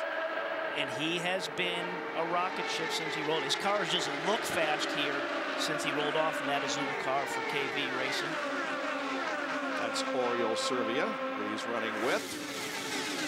Look at that progression in speed. Yeah, 3 miles an hour in 3 laps. Remember, you're not lifting around this racetrack. You are just hammered flat down, and you are trying to carry that momentum everywhere. If you're lifting, like when we were riding on board with Kanaan, and he lifted off the gas, zing, zing, guys went right by him. So you want to run flat all day long. Ryan Briscoe leads his 11th race this season, the most of any driver. Hot on his heels is Scott Dixon, as 26 of 200 laps have been completed. Then 2 more will end the season. Next will be on September 18th at 10:30 Eastern Time, the Indy Japan 300 from Twin Ring Motegi. Another step toward the 2009 championship. That's, of course, where Danica Patrick won her one and only race last year. It's part of Versus Red, White, Black, and Blue Summer. There is Danica live, and she is currently running in 16th position. She's been falling back, as has Tony Kanaan. Of course, their teammates, that was a close moment between Moraes and Graham Rahal, but the Andretti green cars, at least those two for Kanaan and Patrick, we heard that Tony Kanaan is having some push. There's what? Watch Moraes right now. He's got to run down below the apron. Wow. There's such a transition when you go below that white line. It really pulls that steering wheel. So a great job from Moraes to keep his composure. Remember, 20-year-old kid. He's been fast all year, but we've seen him make some mistakes out there. So great composure. Now, he had a choice there. Could you back off or just go left? Back off? No. If you're not in the points, why are we backing off? Unless you can't. Hypothetically, you have two choices, and he chose to keep it hammered, which is good. We understand the 02 car, Graham Rahal, got a warning for that little move he put on Marias. As we see Justin Wilson up top of Tony Kanaan, and Kanaan, as Jan said, is fighting a understeer, a push in the car, and he has dropped back all the way to, let's see, 10th spot. So we're looking back off of TK's car here. Jan, go ahead and circle. You see what I see on here? Those C-scoops. You have the wheel infills, and another option, these optional packages where these guys have 300 pounds more downforce, is that C-scoop that adds a little bit more downforce and grip to the car. He also is running wheel kickups. That's where Jan squared those boxes. Those kickups give about another 120 pounds of downforce. And from a quick scan up and down pit road, it looks as though the Penske cars are not running the wheel ramps or kickups. And that's right there. We'd be able to see the top of them right in front of the tires, and we don't see them. So they're the only cars that I've ID'd out here, Jan, that don't have those kickups. Nor C-scoops either. Nor C-scoops. Guys, as you watch Ryan Briscoe and Scott Dixon try to put some distance on Dario Franchitti, watch the way Dixon is running, right tucked up behind. I just checked, and I'm watching, and even though he pulls out a little bit, he's trying to make fuel. This is one of the things that right now Mike Hall and Scott Dixon are trying to do. Not because they need to right now, other than they want to see if they can get one extra lap. Remember, Mike Hall likes to count backwards from lap 200. They want to do their R&D right now. That's why he's not going for the lead. Ryan Briscoe with just a slight advantage on Scott Dixon as 39 laps have been completed. Third is Franchitti, followed by Carpenter and Castro Neves. At Chicagoland Speedway, the three championship contenders are running first, second, and third. Pit stops are being made. Green flag pit stops. Ryan Hunter-Reay has completed his. He lights up the tires and gets back on the racetrack. And for a driver, there's Ryan just getting out of pit road where it was 60 miles an hour. When you go on that flat, bumpy section, there's no banking out of here, and the tires are cold now to pressure. That is the most challenging thing for a driver. And nerve-wracking, because you can't give anything away under green flag racing. That's a tough deal in cool conditions. EJ Viso also making a pit stop. Here comes the lead pack to go around Ryan Hunter-Reay. And there is Sarah Fisher in the Dollar General car with her pit stop. Ethanol being pumped in, and Mike Conway is also on pit lane. TK hopefully will get some of that push out of the car. Yeah, let's see. Let's see if they maybe go for a little bit of wing change here in the front of that car. Yeah, to push, you would want to add front wing. We'll find out if they did adjust that. We'll keep an eye on it. Okay, they've done it with tire pressures or... Oh, it looks like Marco's having a tough time getting away. Did they get the hose on that, or did he just kind of stumble getting out? I think he just stumbled. Yeah, I saw that gun back there. Yeah, there goes. Look at that. That's racing right there. Even though they're on pit lane, that's coming out of pit road. That's where I was just talking about, on cold tires. Ryan Briscoe, the leader of the race, drops down onto the apron of the racetrack, and he comes down for his first scheduled pit stop on lap number 48, down to Lindy Thaxton. In comes Ryan Briscoe as we still wait to see Dario and Scott Dixon come down pit lane. And boy, talk about the pressure on the pit crews of the guys who are in the fight for this championship points race. As we said before, Briscoe's crew has won the race on pit road the last two races he's in, getting his tires and fuel. Roger Penske telling him several times in his first stint, great job, Ryan, keep it up. Robbie? And outside front and crew chief Brett Schmidt, he's been pumping up his crew. They want that same kind of response they had out of this team at Kentucky. Looks like no changes for number 20, Ed Carpenter's back out with a new set of Firestone Firehawks. And just in front of him is the 06 Point Oriole Serbia. But look at Elio Castroneves with his first round of pit stops. And we saw Scott Dixon also drop down into the apron of the racetrack, and Elio is away lighting up the tires. And here is Dixon. And once again, Dixon's gone a little bit longer than his competition out there, just stretching that window. Right behind him is Dario Franchitti, his teammate. Here's Dixon's stop. Dario's going to pit ahead of him. They both were able to save fuel by not running in the front. That's going to be helpful later. Easily beats Franchitti out. And here comes to the start-finish line. Both the two Penske cars are just flashing by start-finish line, but he's not up to speed yet. There we see Franchitti rolling out of pit road. There's the yellow car. The Penske cars with a head of steam. They're going to get him. They're going to get him. But they haven't caught Scott yet. Scott's just going into turn 3. But remember, they've been on track now for a couple laps. Their tires are up to pressure, up to temperature. A pretty good gap. They're going to close in on there. But they're not going to go by Dixon. He got the position. That is a benefit of going a couple laps. We've seen that so many times. If you can ride around and save some fuel, as Jack Root had said earlier, that pays big dividends. You run faster, longer on hot tires. Marco in a lot of traffic. That's Rafa Matos up ahead of him. There's Marco in the Meyer car. Did you notice how high he was? He just poked up a little bit higher than everybody else. Well, he's been running up there all night long. Yeah, absolutely. He loves it up high. We pointed out that Marco appeared to have problems getting out of his pit box. Let's take a look at the stop. Waiting on the fuel. Clear out. Just a little hesitation with pulling that fuel probe out. Thankfully, they held him. He didn't tear out of there while the guy was still engaged. That's when we see those horrific incidents, you know, guys tearing that thing and dragging the fuel hose down the pit lane. Here's 5th, 6th, 7th on back. See how this is back on board with Marco. Look at in the corner. He just likes to be up a little bit higher than everybody else. Look at this pack. Whew. Carpenter is leading that pack. He is in 5th position. Schechter right behind him in 6th. 7th is Kanaan, and he's racing alongside Mario Moraes. It'll be interesting to see what Kanaan's got here, because we know he had a push in the car earlier on and was having to lift off the gas. Let's see if he can run a little bit faster. Dixon's in lap right there in the middle. 2:14.2. Woo! That's where he may pay. And that's where he is leading this race, because of that in-lap speed. Challenging it, coming down off the banking in turn 3, hitting the flat.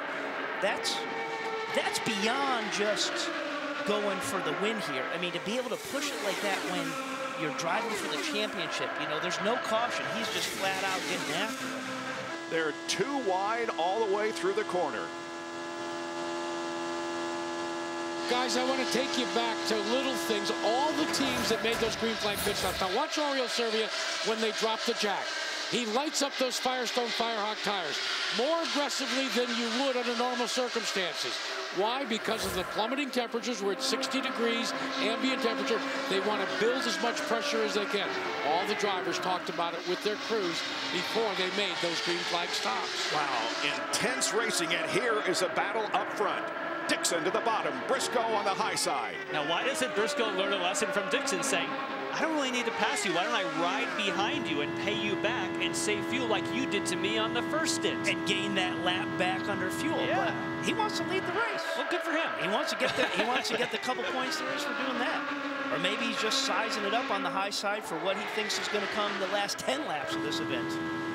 I would say Briscoe wants to lead this thing. He already hit the overtake, and he's done it yet again, and still Dixon was able to get the better of him there for a moment. First 4 cars, 5 cars within a half, 4 cars within a half second of each other. So that tells us if you're running equal somebody on the high side and you go for that overtake button, you can't get the pass done unless you have help, because he's got his wingman coming up behind. Here comes Castro Neves. He said before the race, in pre-race, I don't know if I can count on help. He's getting help right now. That will help him get by Dixon. So does he go for another push of the overtake button right now to get that done? Yeah, oh, Robbie, yes, he did. Yes, he did. 20 seconds of added horsepower right now.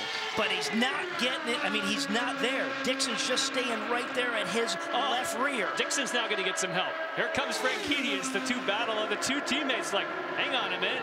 If Briscoe's getting help, I'll come help you. And if you're Carpenter back in this whole next pack that's further back, they love to see these guys all side by side, because when you're running side by side, you can't run as fast as you're single groove racing. So there's Carpenter. He's got a whole group behind him, and he's looking up ahead and saying, those guys are coming on back there. Look at that. There you go. Oh, baby. It looked like he had such a peaceful ride out there going out the front, didn't it? Till you went back. Carpenter about 4 seconds behind these four, running wheel to wheel for the lead. Once again, you won't miss a thing on IndyCar nonstop on Versus. Stay with us for more at Chicagoland. 66 laps completed in the peak Antifreeze and Motor Oil Indy 300 from Chicagoland Speedway in Joliet, Illinois. A great battle up front involving Ryan Briscoe, Scott Dixon, Elio Castroneves, and Dario Franchitti. And Franchitti heads to the high side of Elio. Meanwhile, there's a 4-second gap back to Ed Carpenter, who's running 5th. Mario Moraes is behind him. Andretti has moved up nicely. Remember, we've talked about him using that high lane, and it's worked for him. And here we are looking at that group you just talked about, Bob, from TK's view. A lot going on in front of him. We've been riding on board with him a little bit, and we still hear him have to use the throttle on and off. And he's going to get a run up on these guys. And now listen to the throttle. He's going to have to back off. Hear him get in there and back off the throttle. He just doesn't have anywhere to go. And I think he still has a car that's pushing up the racetrack just a little bit. That means that the front tires just aren't staying on the white line like he'd like it. Boy, these guys have been wheel to wheel, side by side for many, many laps. In fact, since the pit stops. Aerodynamically, you want to be single file so you can cut into that 4-second advantage that there is between 4th and 5th. But these guys aren't really doing that, are they? No.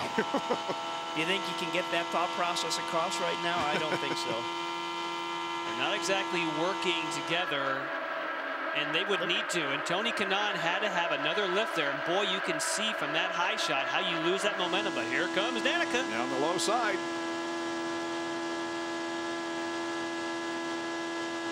Guys, when I went to the drivers' meeting, Brian Barnhart was actually backing up what you said. He said, guys, you're going to go faster. If you're in that second group and you get dropped, you'll go faster if you're all in a straight line. So obviously these guys didn't listen to Brian Barnhart. But the man leading that charge, Ed Carpenter, came on the radio just a moment ago and asked Jeff Britton, what are these guys in front of me running? What's their speed? And Jeff told him there was about the same. So curiosity might be killing the cat right now in Ed Carpenter. Marco Andretti had to come in. Turns out at that last pit stop, they only got a half tank of fuel in his car, so he had to come in because they told him, Marco, you cannot use that overtake assist when you come in 8.4 seconds, he's out. Yeah, we kind of thought that there was some problem there on his initial pit stop, and that answers the question. So Andretti loses all those spots that he made up, running up there on the top side of the racetrack. And it's absolutely frustration from the driver when that happens. But you can never give up. He's got to get back out there, run as hard as he can. Hopefully a yellow will come here, work to his advantage, and he can kind of sequence back up to gain his lap back. But you never give up. Good battle for second. Elio on the high side of Scott Dixon. They are running at 214 plus miles an hour. And they're catching some traffic. These cars are on the tail end of the lead lap, and this is going to make things interesting. They don't want to go down a lap, but the leaders are much faster. And you got Conway side by side there on the high side. Going to make it tough. Look at him, look on the high side out there. Look at Elio outside of Hunter Ray. Up top big time. Way up high. That's one thing much different about Kentucky versus Chicagoland. You can easily, I mean, it's wild, but you can run 3 grooves if you have to, and he's going to do it. Yeah, and that's what I'm saying. You got E.J. Vizo and Conway just side by side. Neither of them are giving off, so this lead pack's going to have to go to the high lane to get by him. And Briscoe has done so. Now here comes Dixon. And that's as high as Scott Dixon has been all day. So he was like, I hope I got grip up there, because he was running on the low side any chance he could get. I don't think his car likes it up there. No, look at, you would have thought Dixon would have just kind of carried momentum by those guys, but now he's slotting in, and he needs to use the draft off of EJ there just to keep the momentum going. Watching to see if he used overtake. That would be an ideal opportunity to use overtake, and he's not. He feels he's got the pace without it, but I think you want to take advantage of this while you have a shot. Not that Castroneves is really going to get away. 77 laps completed. We're on lap number 78, and now Dario will move up on on the high side of Scott Dixon, or at least take a look up there. Yeah, originally came along, he kind of gave a little push to Scott, but had enough momentum to say, hey, what do I got up top here? If your car is how you like it low, when you go high, the engineers tell me they loosen up. So if his car is dialed for the low line, he doesn't look comfortable to me as soon as he has to go high. And I got to tell you guys that what's going on right now, all of your top 3 guys, including, well, let's add Dario Franchitti in third and Briscoe, they're all venturing to that high side for one reason. They know they're going to have to eventually get there.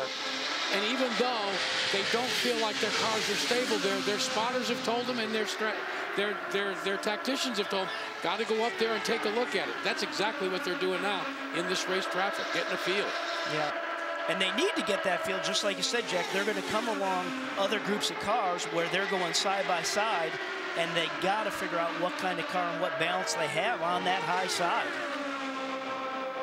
Now, every once in a while, when there's 3 grooves, the sandwich closes when you try and shoot the gap.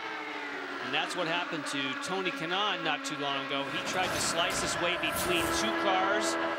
The Oscar Mayer big bite all of a sudden didn't like the look of that. Whoa, I'm getting out of there. That's too tight. That's not my kind of sandwich. There you heard it, just rolling into the corner. You know, it's one thing to be brave, and then there's one thing to sit back and say, I know that's not a good spot for me to be. Remember earlier I said you do have an option to lift, and well, you sure you do. You see, it but that was with Mario Moraes. He had a whole head of steam. He just dropped down below it. There's different scenarios to it. Elio Castroneves leads here at Chicagoland Speedway over Scott Dixon, Franchitti, Briscoe, and Ed Carpenter. 82 laps completed. Versus and live coverage of the IndyCar race at Chicagoland Speedway. 2009, most cautions occurred at Indy, 8, fewest, 1 at Edmonton and Kentucky. We have had no cautions tonight, and the average race speed with 87 laps completed, 210.134 miles an hour. EJ Viso is on pit lane. Those who pitted early first time around are destined to pit early second time around. So the order up front on the left of your screen will be interesting, because we certainly saw that Briscoe and Castroneves were on a much earlier cycle than the target boys. And it'll be interesting to see. I mean, we saw what a brilliant job Dixon did to gain the lead of this race because of his in-lap. It was smoking fast. So amongst these 4, it will be neat to see where they cycle back out. And I'm really amazed, this group of 4 of the Penske and Ganassi cars, they've pulled out 8 seconds back to that second group that's being led by Carpenter. So they're eking away. Mike Conway comes in, and the Dad's Root Beer sponsored machine finding his pit box. Unfortunately, he gone a lap down during that battle. But boy, the one thing about Mike Conway is he ran low. We got to see Scott Dixon run high, and that showed us something for the end of the race. Dixon now right on the rear wing, and we have a caution. And Hideki Muto is in the wall. Boy, the back end of that car is heavily damaged. So this now equalizes all the leaders. Anyone who just pitted, that hurt them. But all the leaders who did not pit, it doesn't matter if you're saving fuel or not, everyone's going to hit the pit road. Of course, if you save fuel, you might spend a little less time on pit road, but it'll equalize now the strategy. So refresh me, was that Mike Conway that just pitted? So yeah, it's not a good thing there, is it, guys? That's not good. Yeah. Elio is the leader as the caution comes out here for the very first time. And the Delphi safety crew at the car of Hideki Muto. Here's a replay. There we see him already in the wall, already sideways. That was early. Yeah, real early on the entry. Just sliding there. You know, the farther you go and the more things that fly off the car, the better. That means it's dissipating energy, and thankfully he's climbing out on his own power. But the farther you go, the better. little bit of a limp getting out of the car, but it looks like he's okay, as now the pit crews. So much for that idea of watching green stops to see where the Penske and Ganassi guys sorted out with their in-laps and out-laps. This pays best dividends for Penske because we believe that the Target Ganassi team was on a better fuel strategy, certainly by the first stint. So now this equalizes it, and that plays in their favor. Exactly. It brings it back to square one. That little advantage they had where Dixon went further is now squashed. Let me interject here for 1 second, guys. Remember that all these tacticians, what they're doing is they're counting back from lap 200. So Tim Cindric may say, wow, we can get back and we're going to gain on Dixon and Franchitti. But he also knows right in his own mind now that Helio Castroneves couldn't make the same amount of fuel as Dixon and Franchitti, and it cost him an extra lap. When we get down to that final pit stop, that's when it's going to be crunch time. Agreed, Jack, but it doesn't mean you couldn't find a way to make some better fuel. You knew that in stint 1 you got beat, but that's why they're down there running the calculators to see, okay, they got us on fuel at the moment. Let's figure out how we get back at them. Well, we know Helio's great on the high side because he smoked those guys when they went by traffic. When I say smoked those guys, I'm referring to Dixon and Briscoe in terms of the way he got by the traffic there to go to the lead. Farthest we have gone at Chicagoland Speedway before the first caution flag prior to tonight was 87 laps in 2004, and our first waved on lap 93 tonight. So we are very close to the halfway point of this race already. And a lot of debris on the racetrack over in turns 1 and 2 where the crash occurred.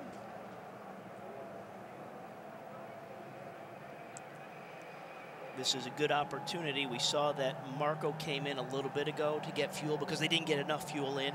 So at least now he can stay out on the track, get his lap back. Now he doesn't have a full tank of fuel. Right. You know, he's going to need something else to help him later, but at least now he's back in sequence with being on the lead lap. At the tail end of the lead lap, yes. So when he stays out, he'll get the wave by, and it's helpful. It's helpful. Certainly, I mean, he was not looking good if they stayed green in that circumstance. Yeah, so he's got that back. Again, he can't go the length of everybody else once they cycle into the pits right now, but you're not fighting for your lap back anymore. When they do hit pit road, I think it's worth saying that you just need to make a clean stop. You know what, if you gain a position or lose one at this point, I don't think it really matters. And let's also remember, maybe this is finally what we need for Ed Carpenter to close that gap between the first group and the second group. Point. Then we can have not just 4 cars, but everybody. 5, 6, 7. Who knows? Yeah, Carpenter's guys did a great job in the pit box at Kentucky. There, your top 3 on the left part of your screen as everybody finds his pit box. Helio, the first to arrive of the 3. Incredibly important to hit your marks so your right front tire changer doesn't have to move his position. 7.3 for Helio, and the same for Dixon, and Franchitti just a little bit slower, but still gets out 3rd. And here comes Ed. That was Briscoe that had trouble. Yep. Yeah. Remember I said, oh, I just want to get in and out clean, but there was something that went amiss with Briscoe. How many did he lose? He lost 4 spots. Oh, and Weldon is stopped on pit lane. This doesn't look good. The National Guard car appears to be silent. Looks like another maybe. Looking at an axle. Yep, an axle. Half shaft.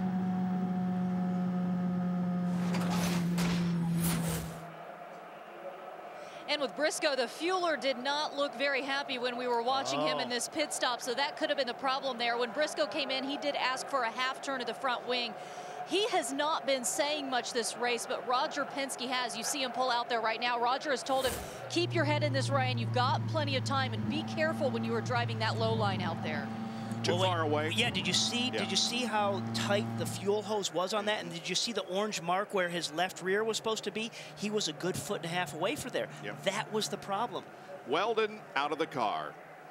The only 2-time winner in tonight's field has given it up. Remember, Jack was saying that you want to. There he can see the axle. There's a problem. Remember, Jack said earlier you really want to aggressively light up the tires. Well, in this case, it broke the axle. All right, under caution here at Chicagoland Speedway, nearing the halfway point. Scott Dixon is now the leader. Dixon and Castro Neves running 1-2 under caution here at Chicagoland Speedway. Ryan Briscoe dropped all the way back to 8th spot. This is the discussion after the pit stop, which you can see confirmation that when Ryan Briscoe didn't get close enough, that if the fueler can't get fully engaged. All right, watch as he pulls in, Jan. Now, Matt Glass is the fueler. He looks, he thinks it's seated, he's not sure. See how he lifts up his tinted visor? Wants to get in and make sure and see it's close. It is stretched as far as he can go. In fact, that's why he wasn't sure that he could get it seated. He was way beyond what they call the spotting tape there. So that was a tough spot. Now go on board. Now watch Glass. See, he's not sure. See how tinted it is? See how stretched it is and how far away he is from the spot tape down by the outside, by the inside tire? But he's already lifted the visor up. Now it's just futility. Get as much in there as you can. And boy, there is frustration. One thing when you're in a championship chase, guys, is one thing about the driver and about the tactician, but every single member of a pit crew, all they do, even though they work for about 108 seconds in a race, they say, please don't let me be the guy to screw the pooch. And with that fuel rig, Jack, you know, the pit guys, they can put the fuel rig where it sits on the other side of the wall, wherever they want. They want it to be as tight a line as it can be when it's come from the tank to the car, so it's not traveling any extra line through there. But to make that work, you have to hit your spots. Yeah, and he was off, by my estimation, by about a foot on that spot. Yeah.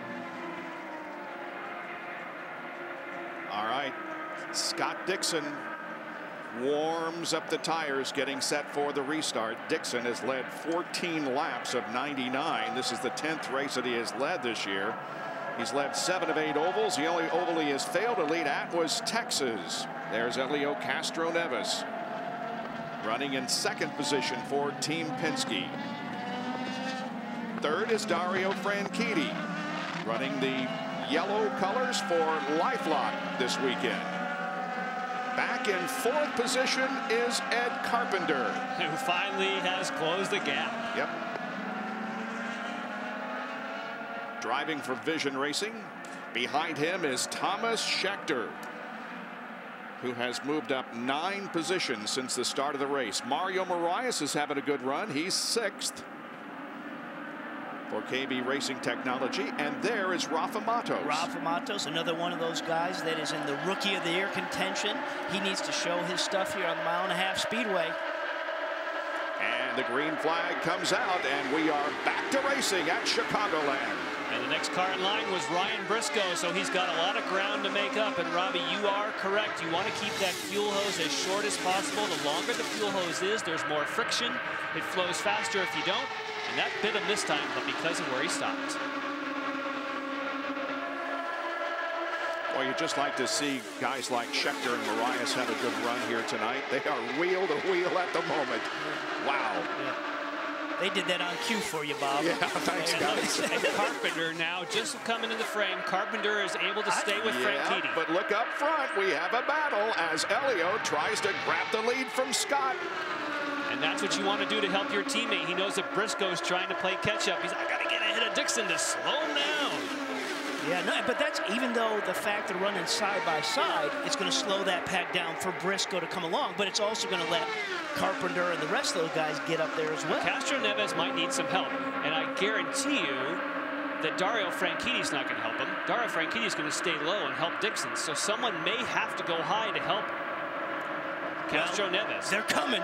Maybe it'll be Moraes. Yeah, it might be Moraes. I tell you, last year, Ed Carpenter running 4th there. We know what run he had at Kentucky. You know, dominated Here comes the Moraes. last 25 laps. Look at him go. He's a rocket ship. If he can stay high, he'll help Castro Neves. Yeah, I was going to say Carpenter was going to be that guy because of how good he was in Kentucky. Now, see, now Castro Neves looks in the mirror. He says, oh, now I've got help up top. I have help up top. So slide up high. Come on, Mario, catch up to me. You know, one thing to consider with Mario Moraes, when you have those 20 pushes of the overtake button, Mario Moraes has already used 13 of those allotted to him. That he used to his advantage to get up there on that high side. Here he comes, Jack. Yep. Castro Neves is like, come on, keep coming, baby. Well, this is going to just really give us that pack racing like we saw, like we saw yesterday in warm-up. Look at that. If you're just sitting in the fans, if you're sitting in the stands or you're just sitting at home on the couch, just look at this. Look at Scheckter. Scheckter was thinking, I'm going to poke up top and go 3 wide on you boys. And TK's got a good run going.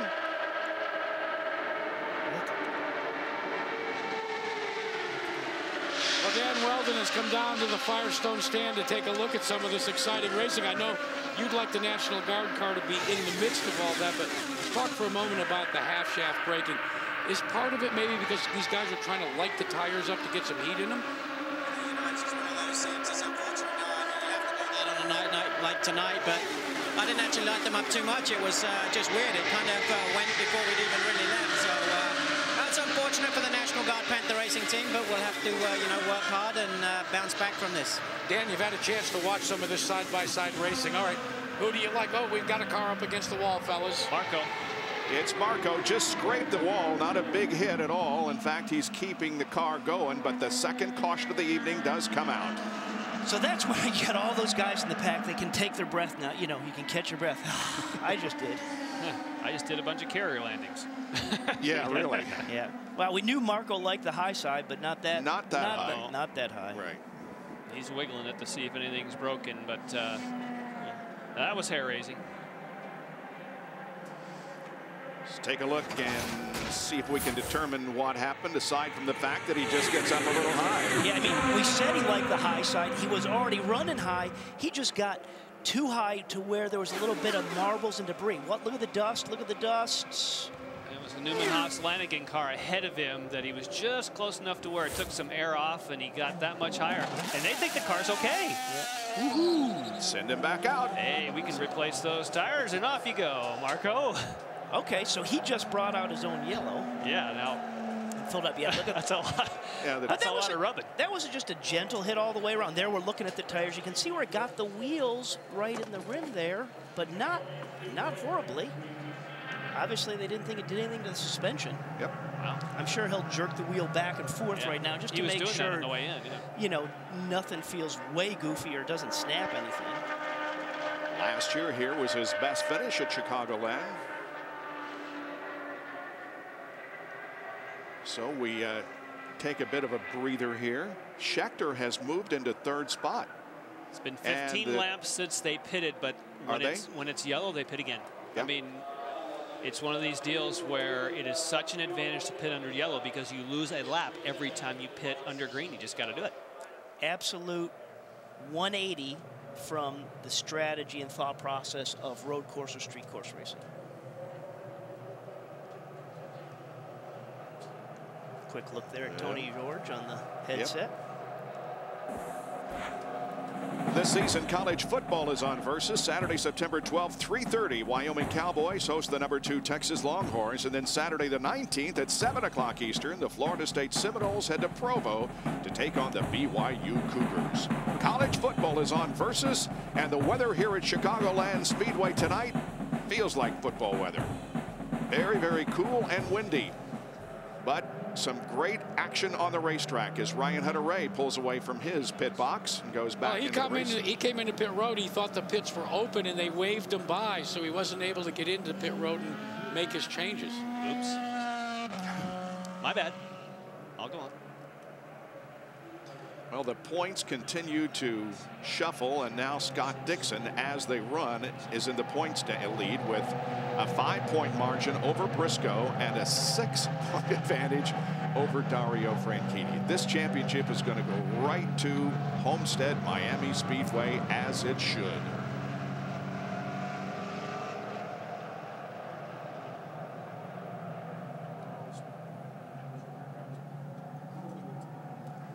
Still haven't opened the pits. Yeah. Still apparently trying to get the field properly aligned before they open the pits.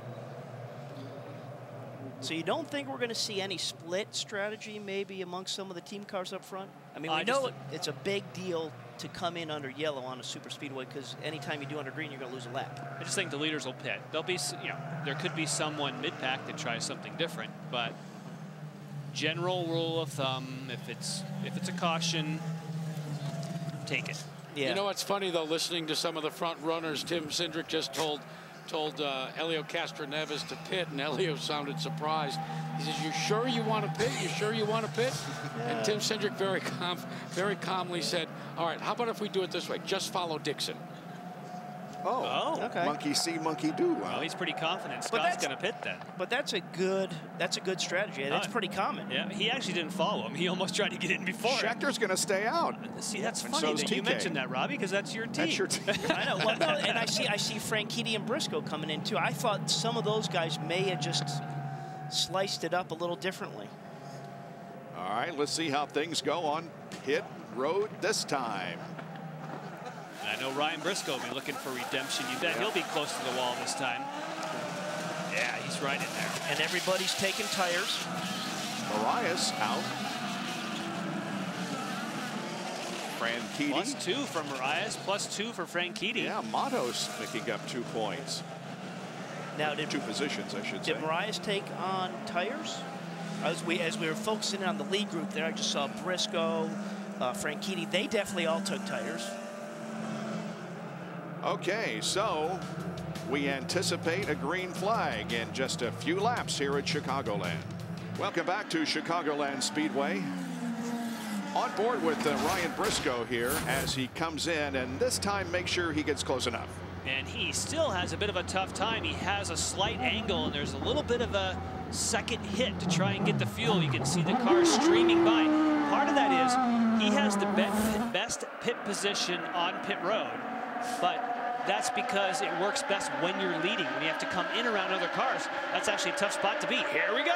Briscoe restarts in 12th spot as the green flag comes out.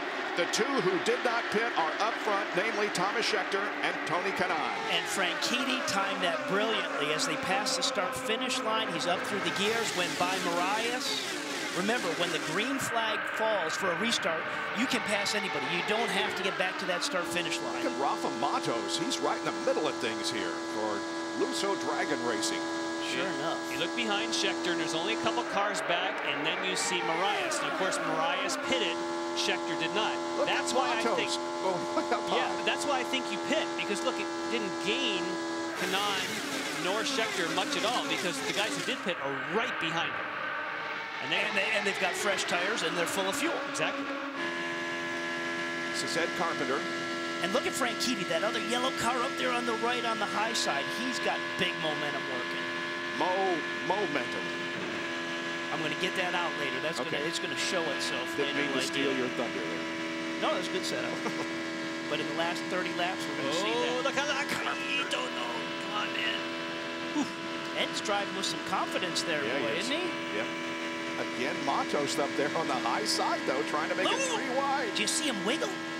You see the rear of that car? Matos has just wiggled back and forth in the rear as it sparked. Well, that's because he just came in and got tires, right? We saw the same thing at the very start of the race. But of course, Jan, you don't want to lift. You just want to keep it gassed up and go. Yes, no matter if it's moving around a little bit like that, you just gas it and go, don't you? That's right. They're lined up better now than they were at the start of the race. Look at Dixon. 3 wide back here. Dixon on top. Are you thinking points when you're up top there?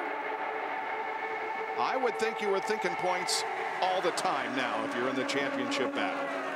Look at that shot. Oh, man. 14 cars separated by 1 second. Oh, that's a tight group right there. Man, look at this. Watch the car in the middle. Rafa Matos. Excuse me, look out. Coming through. They didn't touch, but they got closer than already being close. Mario in the middle of a 3 wide. Look at this, isn't just one group that's 3 wide. They're 3 wide, 3, 4 deep. Dixon, though, is very impressive. He wants to get up to the front there on the high side. So earlier we were saying he wasn't as good on the high side. Well, forget we were saying that. There's Servia. He's got a shot of him coming up high as well.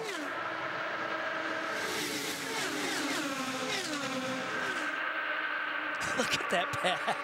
Just intense wheel-to-wheel racing. At 211 miles an hour, they're doing this at an average.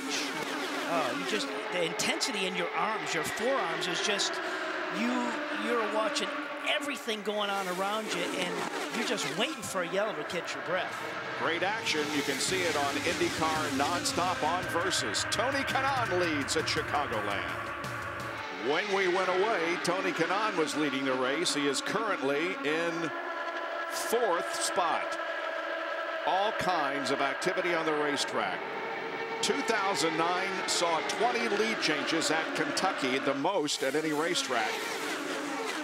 And we have had 13 tonight, and we're on lap 130 of 200. Guys, there's no reason to believe that we shouldn't get more lead changes. I've been taking a look. Now, the early speeds, the best speeds, were about 2:15 and a half, 2:15, 6 or 7. The race pace has slowed considerably, by almost 2 miles an hour. As I've talked to a lot of the guys down here on pit road, it seems like almost everybody, despite that yellow, are still trying to make fuel. That's the case with Ed Carpenter in the 20. That's the case with Dario Franchitti, Dixon, and Marias. They're all kind of in that middle part of the race, just trying to see what they can get for fuel mileage and see if they can use it when it really counts. A shout out to Oriol Servia. He's in 5th spot, driving for Newman Haas Lanigan. Robbie. And this is a guy who started in 9th up to 5th place right now. I just talked to the crew just a moment ago. They said there was a lambda sensor problem with his motor earlier. 2 stops ago, they made an adjustment to it. So in effect, he was down on horsepower. They made a slight adjustment to whatever this lambda sensor is, guys, and obviously gave him a little more of a boost, and now he's pushing in the top 5 in the 5th spot. Full throttle or full horsepower is always a good thing. Absolutely. Always. You know, so this is the time in the race is just where everybody's doing a little bit of posturing, like we just heard from Jack, saving some fuel. It's what's going to happen after that last stop, and there's no more pit stops. That's when it's going to get crazy. Target Chip Ganassi drivers lead with Franchitti first and Dixon second, followed by Marias, Kanaan, and Servia. The intensity of winning a championship. Not only are the drivers intent on winning, but so are the pit crews. They give it everything they can when their driver comes in for a pit stop. One crew and driver will be celebrating the championship at Homestead Miami Speedway, and you will be there on Versus. Right now, Target Chip Ganassi leads 1-2. And they have had 5 1-2 finishes. The last came at Richmond of this year when Dixon won and Dario finished second. Check out Mario Marias, who has joined those teammates. And Robbie, to answer your question, Robbie, Floyd got back to us during the break. He did not take tires on that stop to elevate him 2 positions, but even with not taking tires, he's left this entire group and now joined the front. A good testament to the consistency you get from that Firestone rubber as he puts a little extra stint on them. As cool as it is tonight, I don't really think any of that's an issue. I mean, we're down to 56 degrees out there, so that absolutely does help with that tire life. Carpenter and Rahal almost had it coming together there at the line. And Rahal and his teammate Servia, check this out on the right-hand side of the screen. Rahal comes down to the bottom at the same time that Servia pushes him just below the line. He had to back off. Hello, teammate. And usually it's you have the spotters up top that are standing next to each other. You think those guys are hitting each other up there and say, hey, what were you telling him? What were you telling him? You telling Servia to come down on me or not? So you know there's a little head bumping going up top above us where the spotters are an extra set of eyes passing info down to these guys. I'm just thinking about Mario Marias right now. He was in the middle of this, and he was fighting as aggressively as I've ever seen. And because of that, because he didn't lift, like you said, Robbie, he kept going, and now he's joined the front. Milka Duno on pit lane. And they're taking a lot of time getting her back in the race, and there she goes. Justin Wilson there in the red and black Z-Line car. We haven't talked too much of him, but a pretty solid run for Dale Coyne. And again, the guy right behind him who loves the high side, we saw him leave a whole black rubber strip down the side of the wall. He's come in, put fresh tires on, and obviously no worse for the wear. And there's his little tire marks that just went by up top. And amazingly, he causes his own yellow, comes in, changes tires, and he's on the lead lap. Right. He didn't lose a lap. And by causing his own yellow and not losing a lap, before he said he had a problem because he was going to be down on fuel, he filled up on fuel. Justin Wilson there in the 18 car, his team, Dale Coyne Racing, their headquarters is just down the road from Chicagoland. You know, Castro Neves, we just got a shot of him there. He's dropping back. He's down to 14th. Wow, Castro Neves is in 14th. There he is, the bottom of the screen. Isn't that amazing that he can fall that far back to 14th after the dominating run he had on the high side going to the front? It just shows you as race conditions change and you make adjustments to the car through the pit stops or not through the pit stops of where you can end up in this field and how competitive and how quick it can change it from being second or third back to 11th, 12th. Castro Neves has led 23 laps in this race, but finds himself back in 14th now, a little more than 3 seconds behind the leader, Dario Franchitti, who's now led 6 of the 8 oval races this year and 9 races total for the season. Back at Chicagoland Speedway, Dario Franchitti leads his teammate Dixon with Briscoe and Mario Moraes running in 3rd and 4th, and there they are on your screen. Then we get back to the next group of cars, led by TK and Serbia, with Graham Rahal and Ed Carpenter also right there battling for position, and Scheckter is on pit lane. Robbie?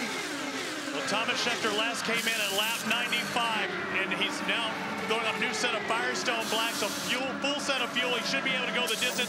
He was talking about having problems with one driver in particular. I couldn't tell who it was. I think it was Oriol Serbia who he was disappointed in the way he was driving. But this guy was up front. Obviously, you know, it didn't work for him the first time. He's hoping now with his clear pits, he comes out all right. We saw also Tony Kanaan drop down onto the apron of the racetrack, indicating his pit stop. And here he comes, Lindy. And before this race, Tony said, hey, we have the 7-Eleven car back where it needs to be. We have a good car. Well, it's better, but he clearly doesn't have the speed and the power he wants to right now. In the earlier pit stops, they have done wing adjustments. This time, they make no changes, just fuel tires, and there he goes. Good stop for Tony Kanaan. Ryan Briscoe is back up to 3rd spot, so despite his bad pit stop, when he pitted too far from the fuel hose, he's back up to 3rd. And Bobby had to do it by using 2 pushes of his overtake button. I find it interesting that both Briscoe is down to just 6 remaining, while Franchitti and Dixon have 17 and 18 pushes of the overtake button left to use. There we are on board with Briscoe. See, on those 2 pit stops that we saw out of sequence, it is still their last stop of the day. So they're not going to make an additional stop. But of course, while these guys are out here running flat out, they've put them down a lap. If it stays green, they'll be okay. They catch a caution, those guys are cooked. Yeah, if the rest of this group, that's the lead pack, Franchitti, Dixon, Briscoe, like you say, if they catch a yellow in pit, those guys are down a lap. Yep. They're not going to get it back. Still, I like the strategy. You should.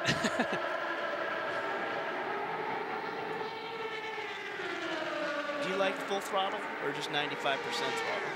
No, Robbie, I'm just pointing out there are options.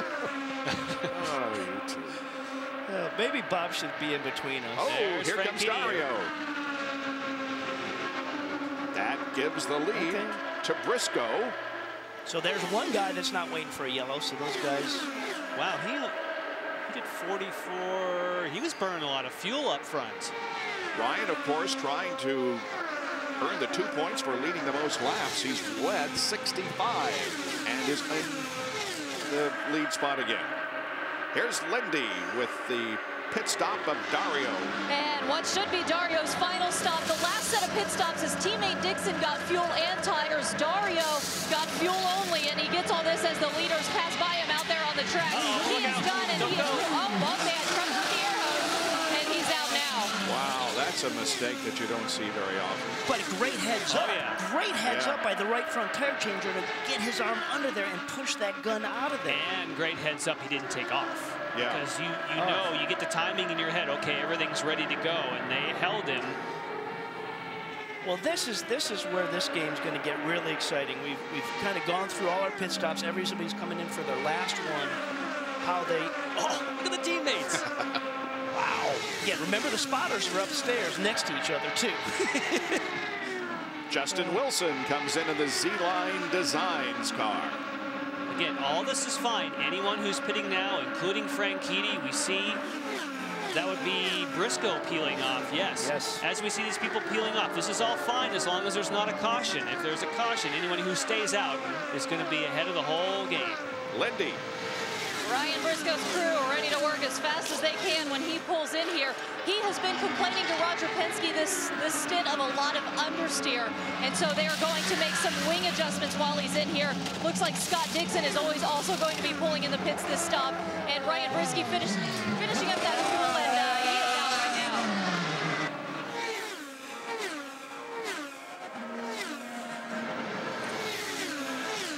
Trying to get around Ryan Hunter-Reay as he makes his way into the marks. His best ever IndyCar Series finish was last week at Sonoma, of 4th place. His mom, Dinia, is here. She came from Brazil, arrived this morning. He wants to show her he can do a couple spots better than that and take the victory here today. I talked to Jimmy Vassar just a moment ago, and he says this car is fast. And you saw there where Moraes was coming to the pit, they were spinning that umbrella, and that just helped give some color ID for him to hit his mark and hit his pit box. Here's Ed Carpenter making his final pit stop. This is all payday right now. Payday right now under green stops. The Vision team of Carpenter, they showed us they could get it done in Kentucky. Yes, they did. Yeah. So we may have seen Dixon on the apron, but he hasn't pitted yet.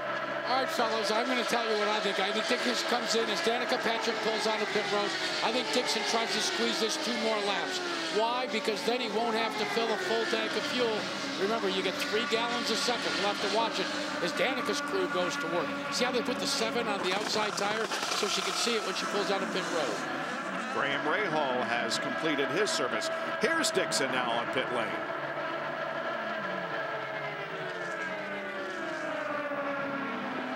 Elio Castroneves is also on pit lane. Lindy? Scott Dixon says his car feels good right now. In the pit stops before this, they said, what do you want changed? He said, free it up, make it faster. I feel like I'm dead slow. He feels good now, and he's out.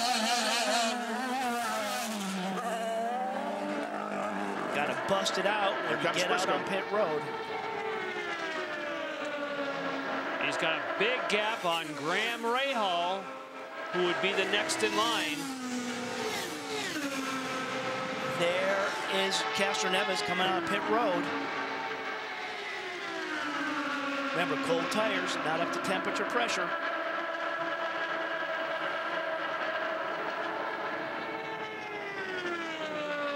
There's Dixon.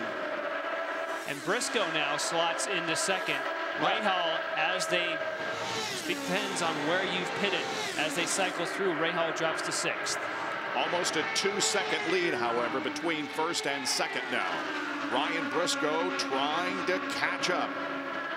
And there is Elio running in 3rd spot. And on his overtake button as we're watching him. Yeah.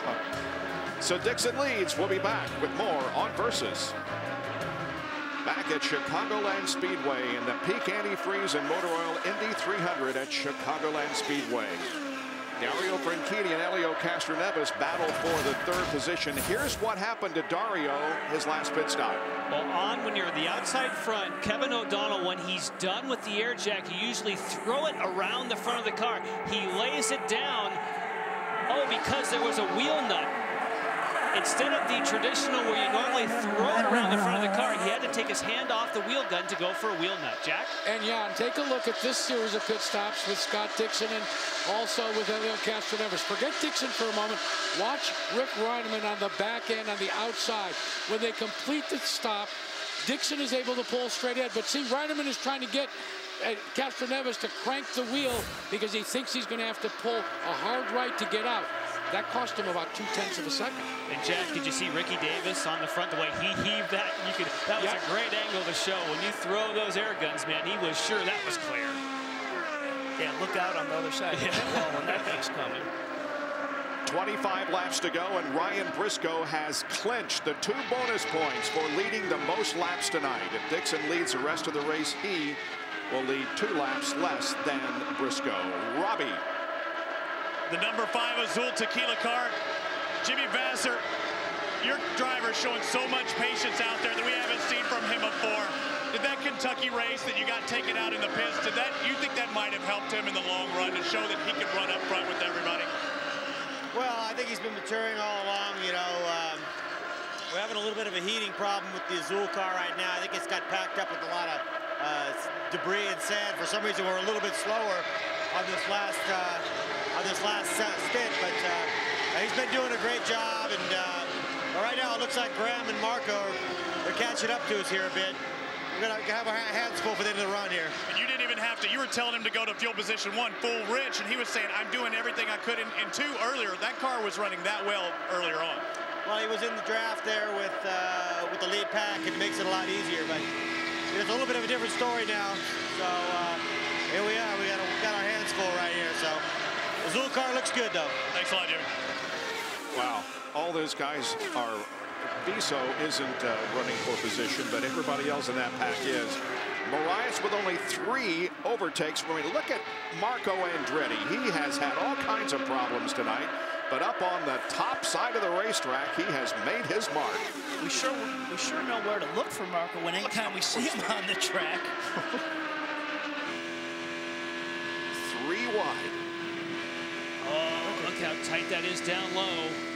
So now you're back there, you're Ed Carpenter, you know you got to run. You don't have anywhere to go, so he's going to have to feather back on the throttle and just kind of wait to set some up because there's nowhere to go unless you want to try and split that gap. No. 5th, 6th, 7th, and 8th here. Justin Wilson up there in 9th. Talk about evenly matched. Get much tighter than that. Oh, Marco's drifting a little. And you heard Ed come off the throttle just a little bit. Has to, or he's going to run right up on him. He's like, come on, you 3. Like, somebody take the lead. If somebody doesn't get in line here, I can't get through.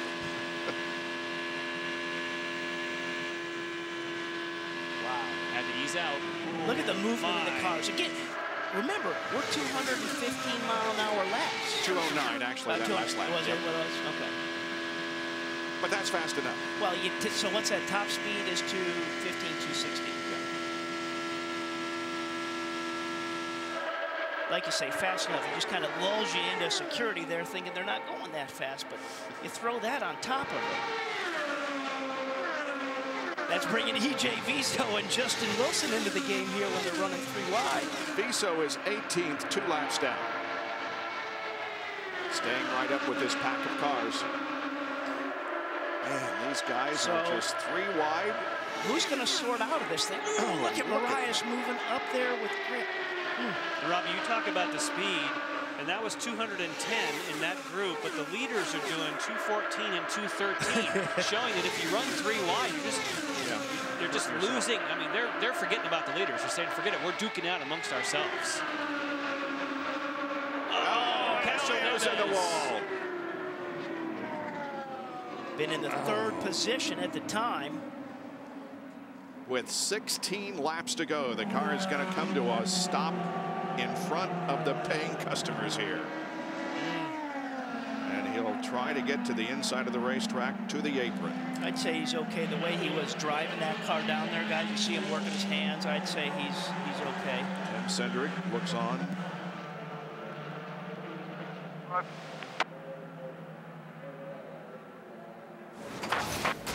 See what happened. It's Dario. Oh, something broke. Yeah. Something in that right front. Yeah, the right front. Something suspension broke. Remember, Infineon, something broke on the car when he ended up flying. Now, of course, that was contact with Tony Kanaan. Yeah. That may have caused that, but that's 2 races in a row where something has broken on the car. This all by himself, kablamo. Very similar. Ed Carpenter had the same thing in 3 and 4 here last year. Just something broke on that right front. Sparks up Right the track up into the wall. Yeah. Same thing. Robbie, let's talk to Tim Cindric. Sam, at that moment when Elio hit the wall, I was talking to your crew, and they were saying that just how happy they were with the car. You just couldn't get through traffic, and then that happened. What happened? Yeah, I don't know what happened there. Just watching the replay, it definitely looked like something broke there. I'm not sure what, but you know, certainly dropped down, and it's a shame because you know he was going to be right there at the end. But fortunately, it looks like he's up and out of there, so that's the best news. This race was playing out. It looked like in your hands finally. I mean, you moved up to 3rd after you had so much trouble getting through traffic, and that happens. It's 2 weeks in a row. I mean, what's going on here? I don't know. I mean, yesterday I can attribute, or last week I can attribute that to that bump. Yeah, that bump with Tony. But tonight I'm not sure what happened there. But he did a great job right before the pit stop, getting ahead of those guys. And it's unfortunate we're sitting here now. It's tough for you and tough for last year's winner, Elio Castroneves. Elio out of the car. Okay. But knows that something broke on the car, and that's why he got into the fence big time. Well, we only have 14 more laps to go here at Chicagoland Speedway. Who is going to win it? 10 laps to go. Points as they run. Briscoe with a 12-point advantage on Dario and a 13-point margin on Scott Dixon. Elio has been mathematically eliminated from title contention. It will go down to Briscoe, Franchitti, or Scott Dixon, who leads this race.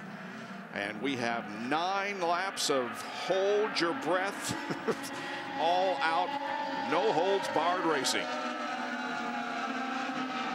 Again, the first 3 in points are running 1st, 2nd, and 3rd on the racetrack. As the green flag comes out, here we go to see who's going to win it. And already the battle for 4th is going to go 3 Look wide. at that. Look at Graham's got his right front between the tires of Marco as they're coming there. Man. That's Ed Carpenter in the yellow car looking for the high line. He's way up high, kicking up dust. And there's Marias also. And look at Marco go to the high side. That's a shocker. The top 3. The top 3. Just, and a big wiggle for Dario Franchitti. So now when Franchitti gets up there and pushes along his teammate, are there orders, guys? I guess let's wait and see how that Not with 3 unfolds. races. Not with 3 races. When there's 3 in the championship, it's all, in my opinion, every man for himself. But also, I think you throw in the Penske car there at Briscoe, you just got to do what you can at this point. Yeah, but he's running out of overtakes, guys. He's used one. He's only got 1 left. Yeah. He better pick the right place to use it. Yeah. What is, when and where and how and why is the right place to use that last one? Look at the pack coming. Look at Graham's getting in here. Marias is going to be here. This is going to keep everybody honest. Graham Rahal just got by Franchitti at the line, up to 3rd. And he's by him. You're right. He got by him with a head of steam. Now he's going high. And he's using his overtake button right now. Emma Dixon.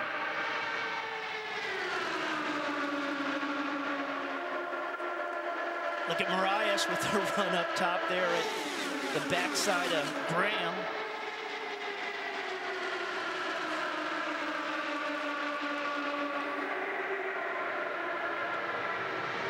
We knew it was going to be good, guys. 5 to go. Can't beat this. No, we knew it was going to be good. Ooh. Marias wiggling a bit. As Ryan heads for the top again, and look at Rahal, he's way up there. I just remember at the top of the show talking about Graham and Marias and everything they needed. Briscoe edges ahead. I don't need no stinking overtake. Look at this. And he led that lap. He was ahead of him at the line right there. Now, do you look at how close they are? Do you think Briscoe can play the same game? No, he can't play the same game because he's got Rail behind. I was going to say, do you think he can play the same game he played with Ed Carpenter just to beat him off the line? Here comes Graham Rahal. He's going to help out Briscoe, but stay behind him. Don't go around him. 13 cars are on the lead lap, and they're all running within 0.6 of a second. And Jan Rahal has used the overtake button to carve his way to the front. He's pushed that button 3 times in the last 3 laps. Look at Matos there as go 3 wide for the lead off of corner 4. Dixon has the advantage. Look at Rahal, though. And Rahal's in green. It means he's on the button. Look at this.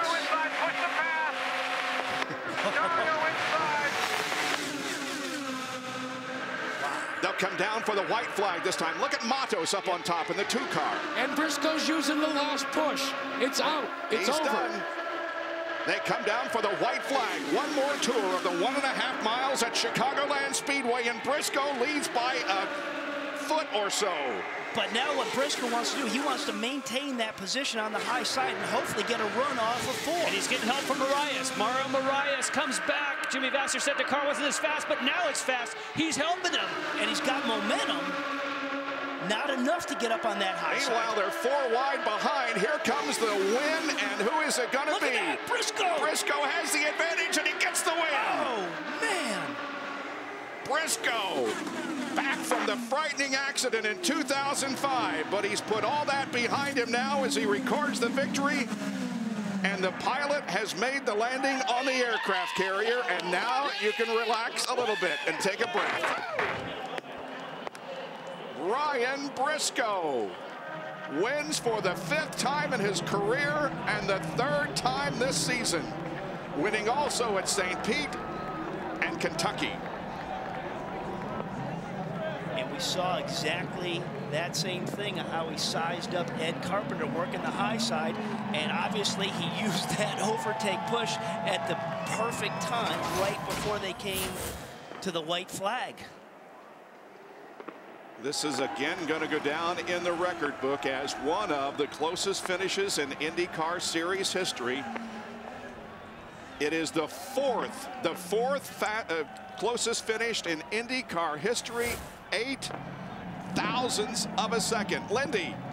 And Roger Penske, you just told me that Ryan deserved that tonight. Why do you say that? Well, I think when you saw we got a little trouble here in the pits, and he drove it from 13th up to the front, and you know, good safe driving with the guys. I mean, they're tight all night.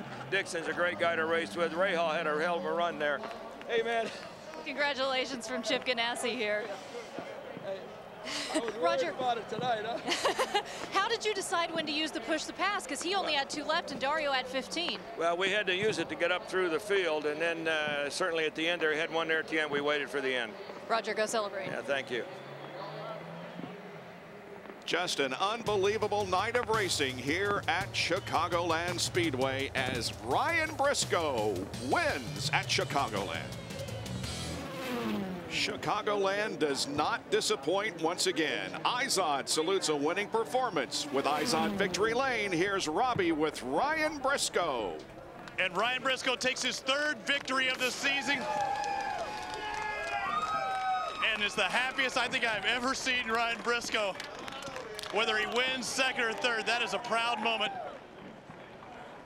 And his team showing him some love. That was amazing what he was able to do with only 1 push left of the button. And I guess, Ryan, that was the right time to use that 1 push, huh?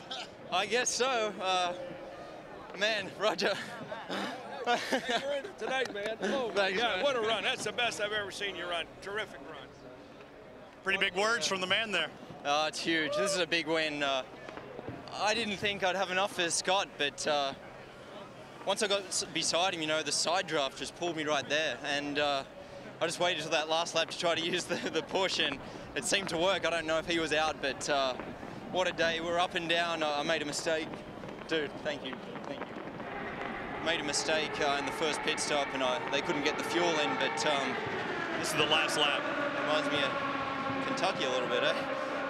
You got some help from the number 5, believe it or not. Well, he had a fast car today, and well, I got to thank him, I guess. I didn't even know if I'd won it.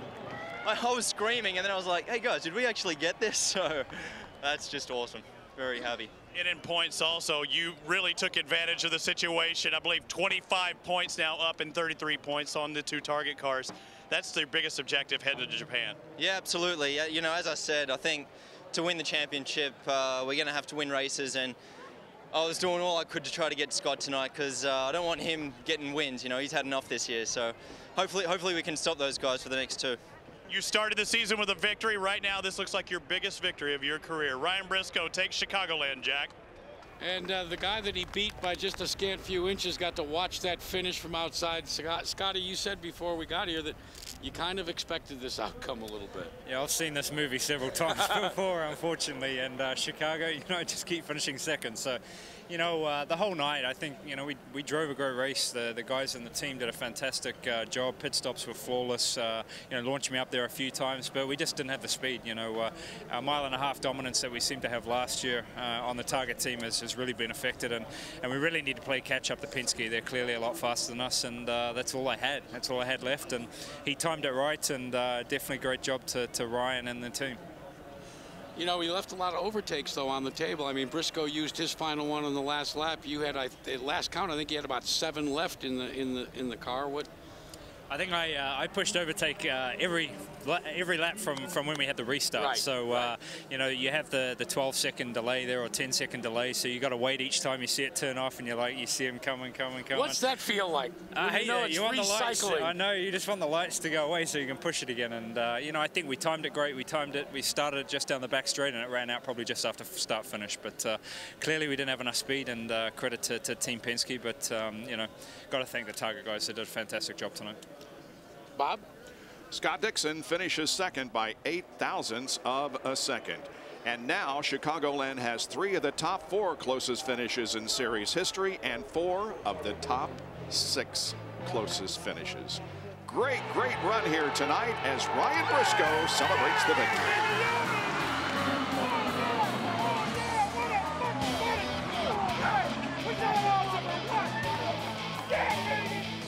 Antifreeze and Motor Oil Indy 300 of Chicago on Versus is presented by Peak Performance Products. When you peak, you win. And by Apex Brazil. To learn more about our Brazilian goods and services, log on to experienceourenergy.com.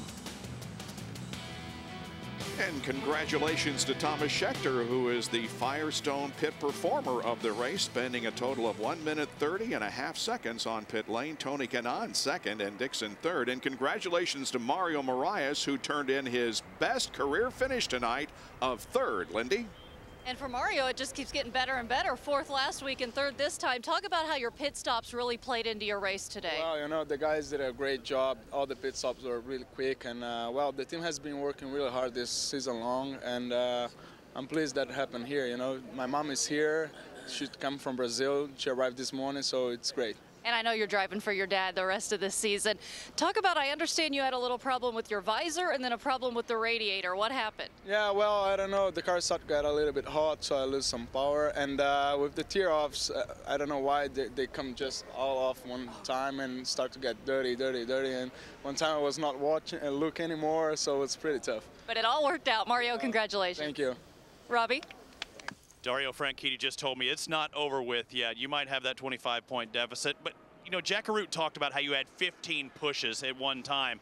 You can't always use those pushes, can you? No, I couldn't. I was kind of caught there at the end because Scott and I had worked so well together over the day, pushing each other past other cars, and I couldn't move out to get behind Briscoe to try and make it 3 wide because there was no way I was going to push Briscoe past my own teammate.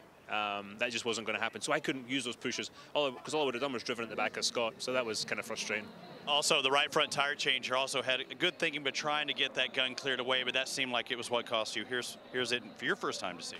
Yeah, I don't know. Yeah, we just didn't pull it.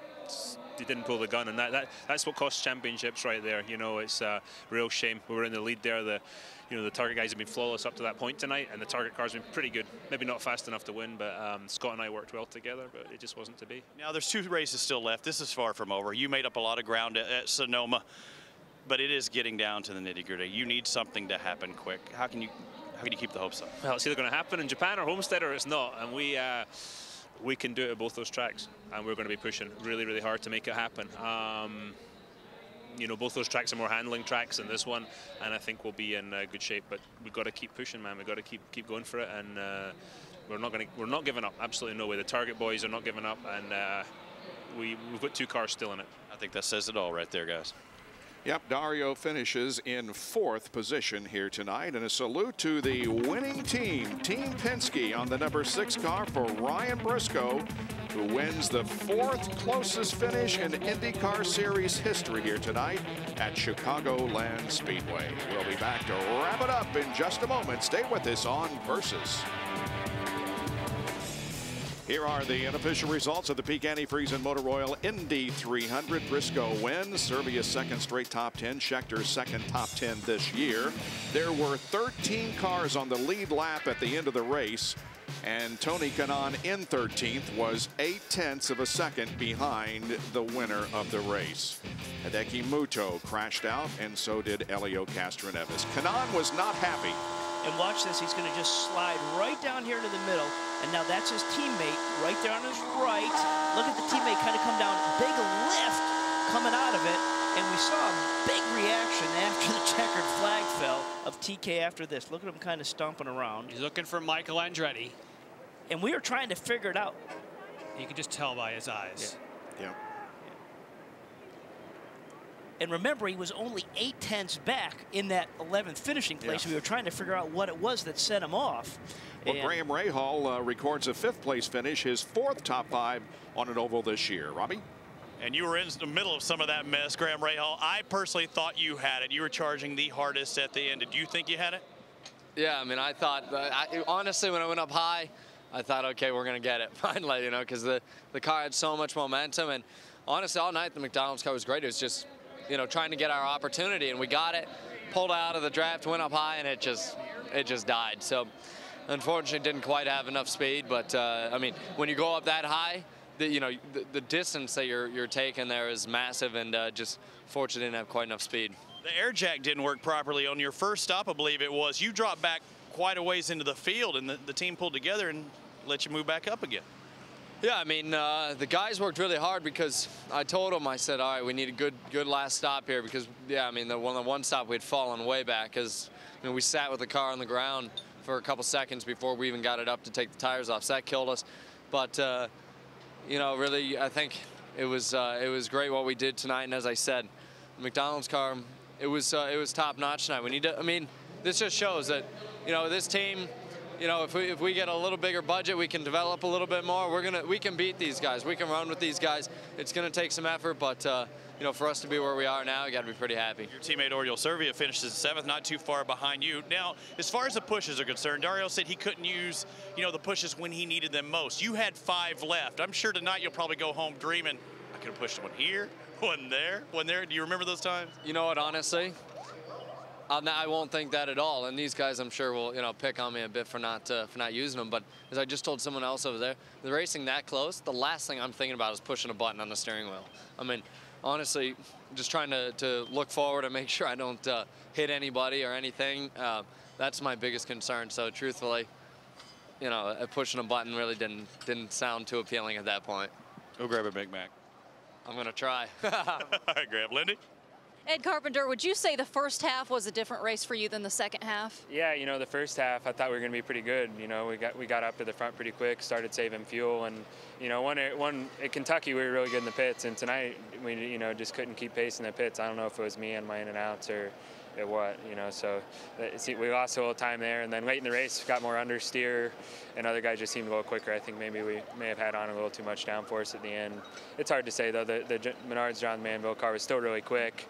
Just a couple times got bottled up, you know, behind guys running 3 wide and 2 wide, nowhere to go. So had a good car. The last lap I think we started it in 10th and still ended up 6th. So it could have been worse, could have been better. You know, after Kentucky, anything lasts with cars. Ed Carpenter, thank you. Thanks. Jack? Lindy, we always thought we'd twist it up a little bit and talk about the final word and give it to Matt Giese, because right here is where Ryan Briscoe was supposed to have the fuel coupler. Matt Giese was ready, and Matt, he was a little bit far out, and yet you had the wherewithal to stretch the hose to the optimum and make the perfect seat so that you could get some fuel in that car. It was definitely exciting. He come in a little hot, had the rear end of the car out a little far. I done what I could do. He dropped the car on the air jacks, and I come unglued. At that moment, I always say crew members, we don't give them enough credit because what they do is they may perform for about 108 seconds during the course of a race, but you sit there. I've watched you guys. It's like, please don't let me be. Please don't let me be the guy. For a second there, were you afraid that maybe you were going to become the guy? After it was over, it's a little exciting. I told Roger pretty quickly that he's too far out, and they let him know about it. He got it corrected. At the end of the day, it turned out all right. And how do you feel right now? You didn't even get to go to victory lane. No, I'll stay here and do work. I'm relieved. I'm just ready to get stuff packed up, go home, see the girlfriend. Hey, final word, guys. Sometime it's an unsung hero. Had the wherewithal to keep it all together, stretch it as far as he could, help put Ryan Briscoe into victory lane. Ryan led 71 laps. Average speed of the race tonight, 177.685 miles an hour. Here are the point standings. Now, nobody changed in the top 7, and in fact, this is only the second time this year that the points lead has not changed. The leader has not changed. So off to Twin Ring of Motegi with Dario Franchitti with 25 points behind Briscoe and Scott Dixon 33. Those three will determine the champion for 2009. What a great recovery by this crew. I mean, that was great job, Jack. Those guys work so hard. You can tell by the size of fuelers. That's a heavy piece of equipment, and he forced it and got the job done. No, it really is. And, you know, I just like the fact that, you know, we're giving credit to this. Everybody says there's the driver in the race car, but there's so much more to this game behind the scenes, and they all make it work. Everybody okay tonight, although we had a couple of cars into the wall. Everybody okay, and just an incredible race with Ryan Briscoe running by 8 thousandths of a second. Coming up next, Sports Soup. Join us in 3 weeks, Friday, September 18th at 10:30 p.m. Eastern for the Indy Japan 300. You can find Izod at your local Macy's store. For more information on IndyCar, log on to Versus.com. Congratulations to our winner, Ryan Briscoe at Chicagoland. For Jan Bikas, Robbie Buell, Jack Arute, Robbie Floyd, and Lindy Thaxton, I'm Bob Jenkins. See you in Japan.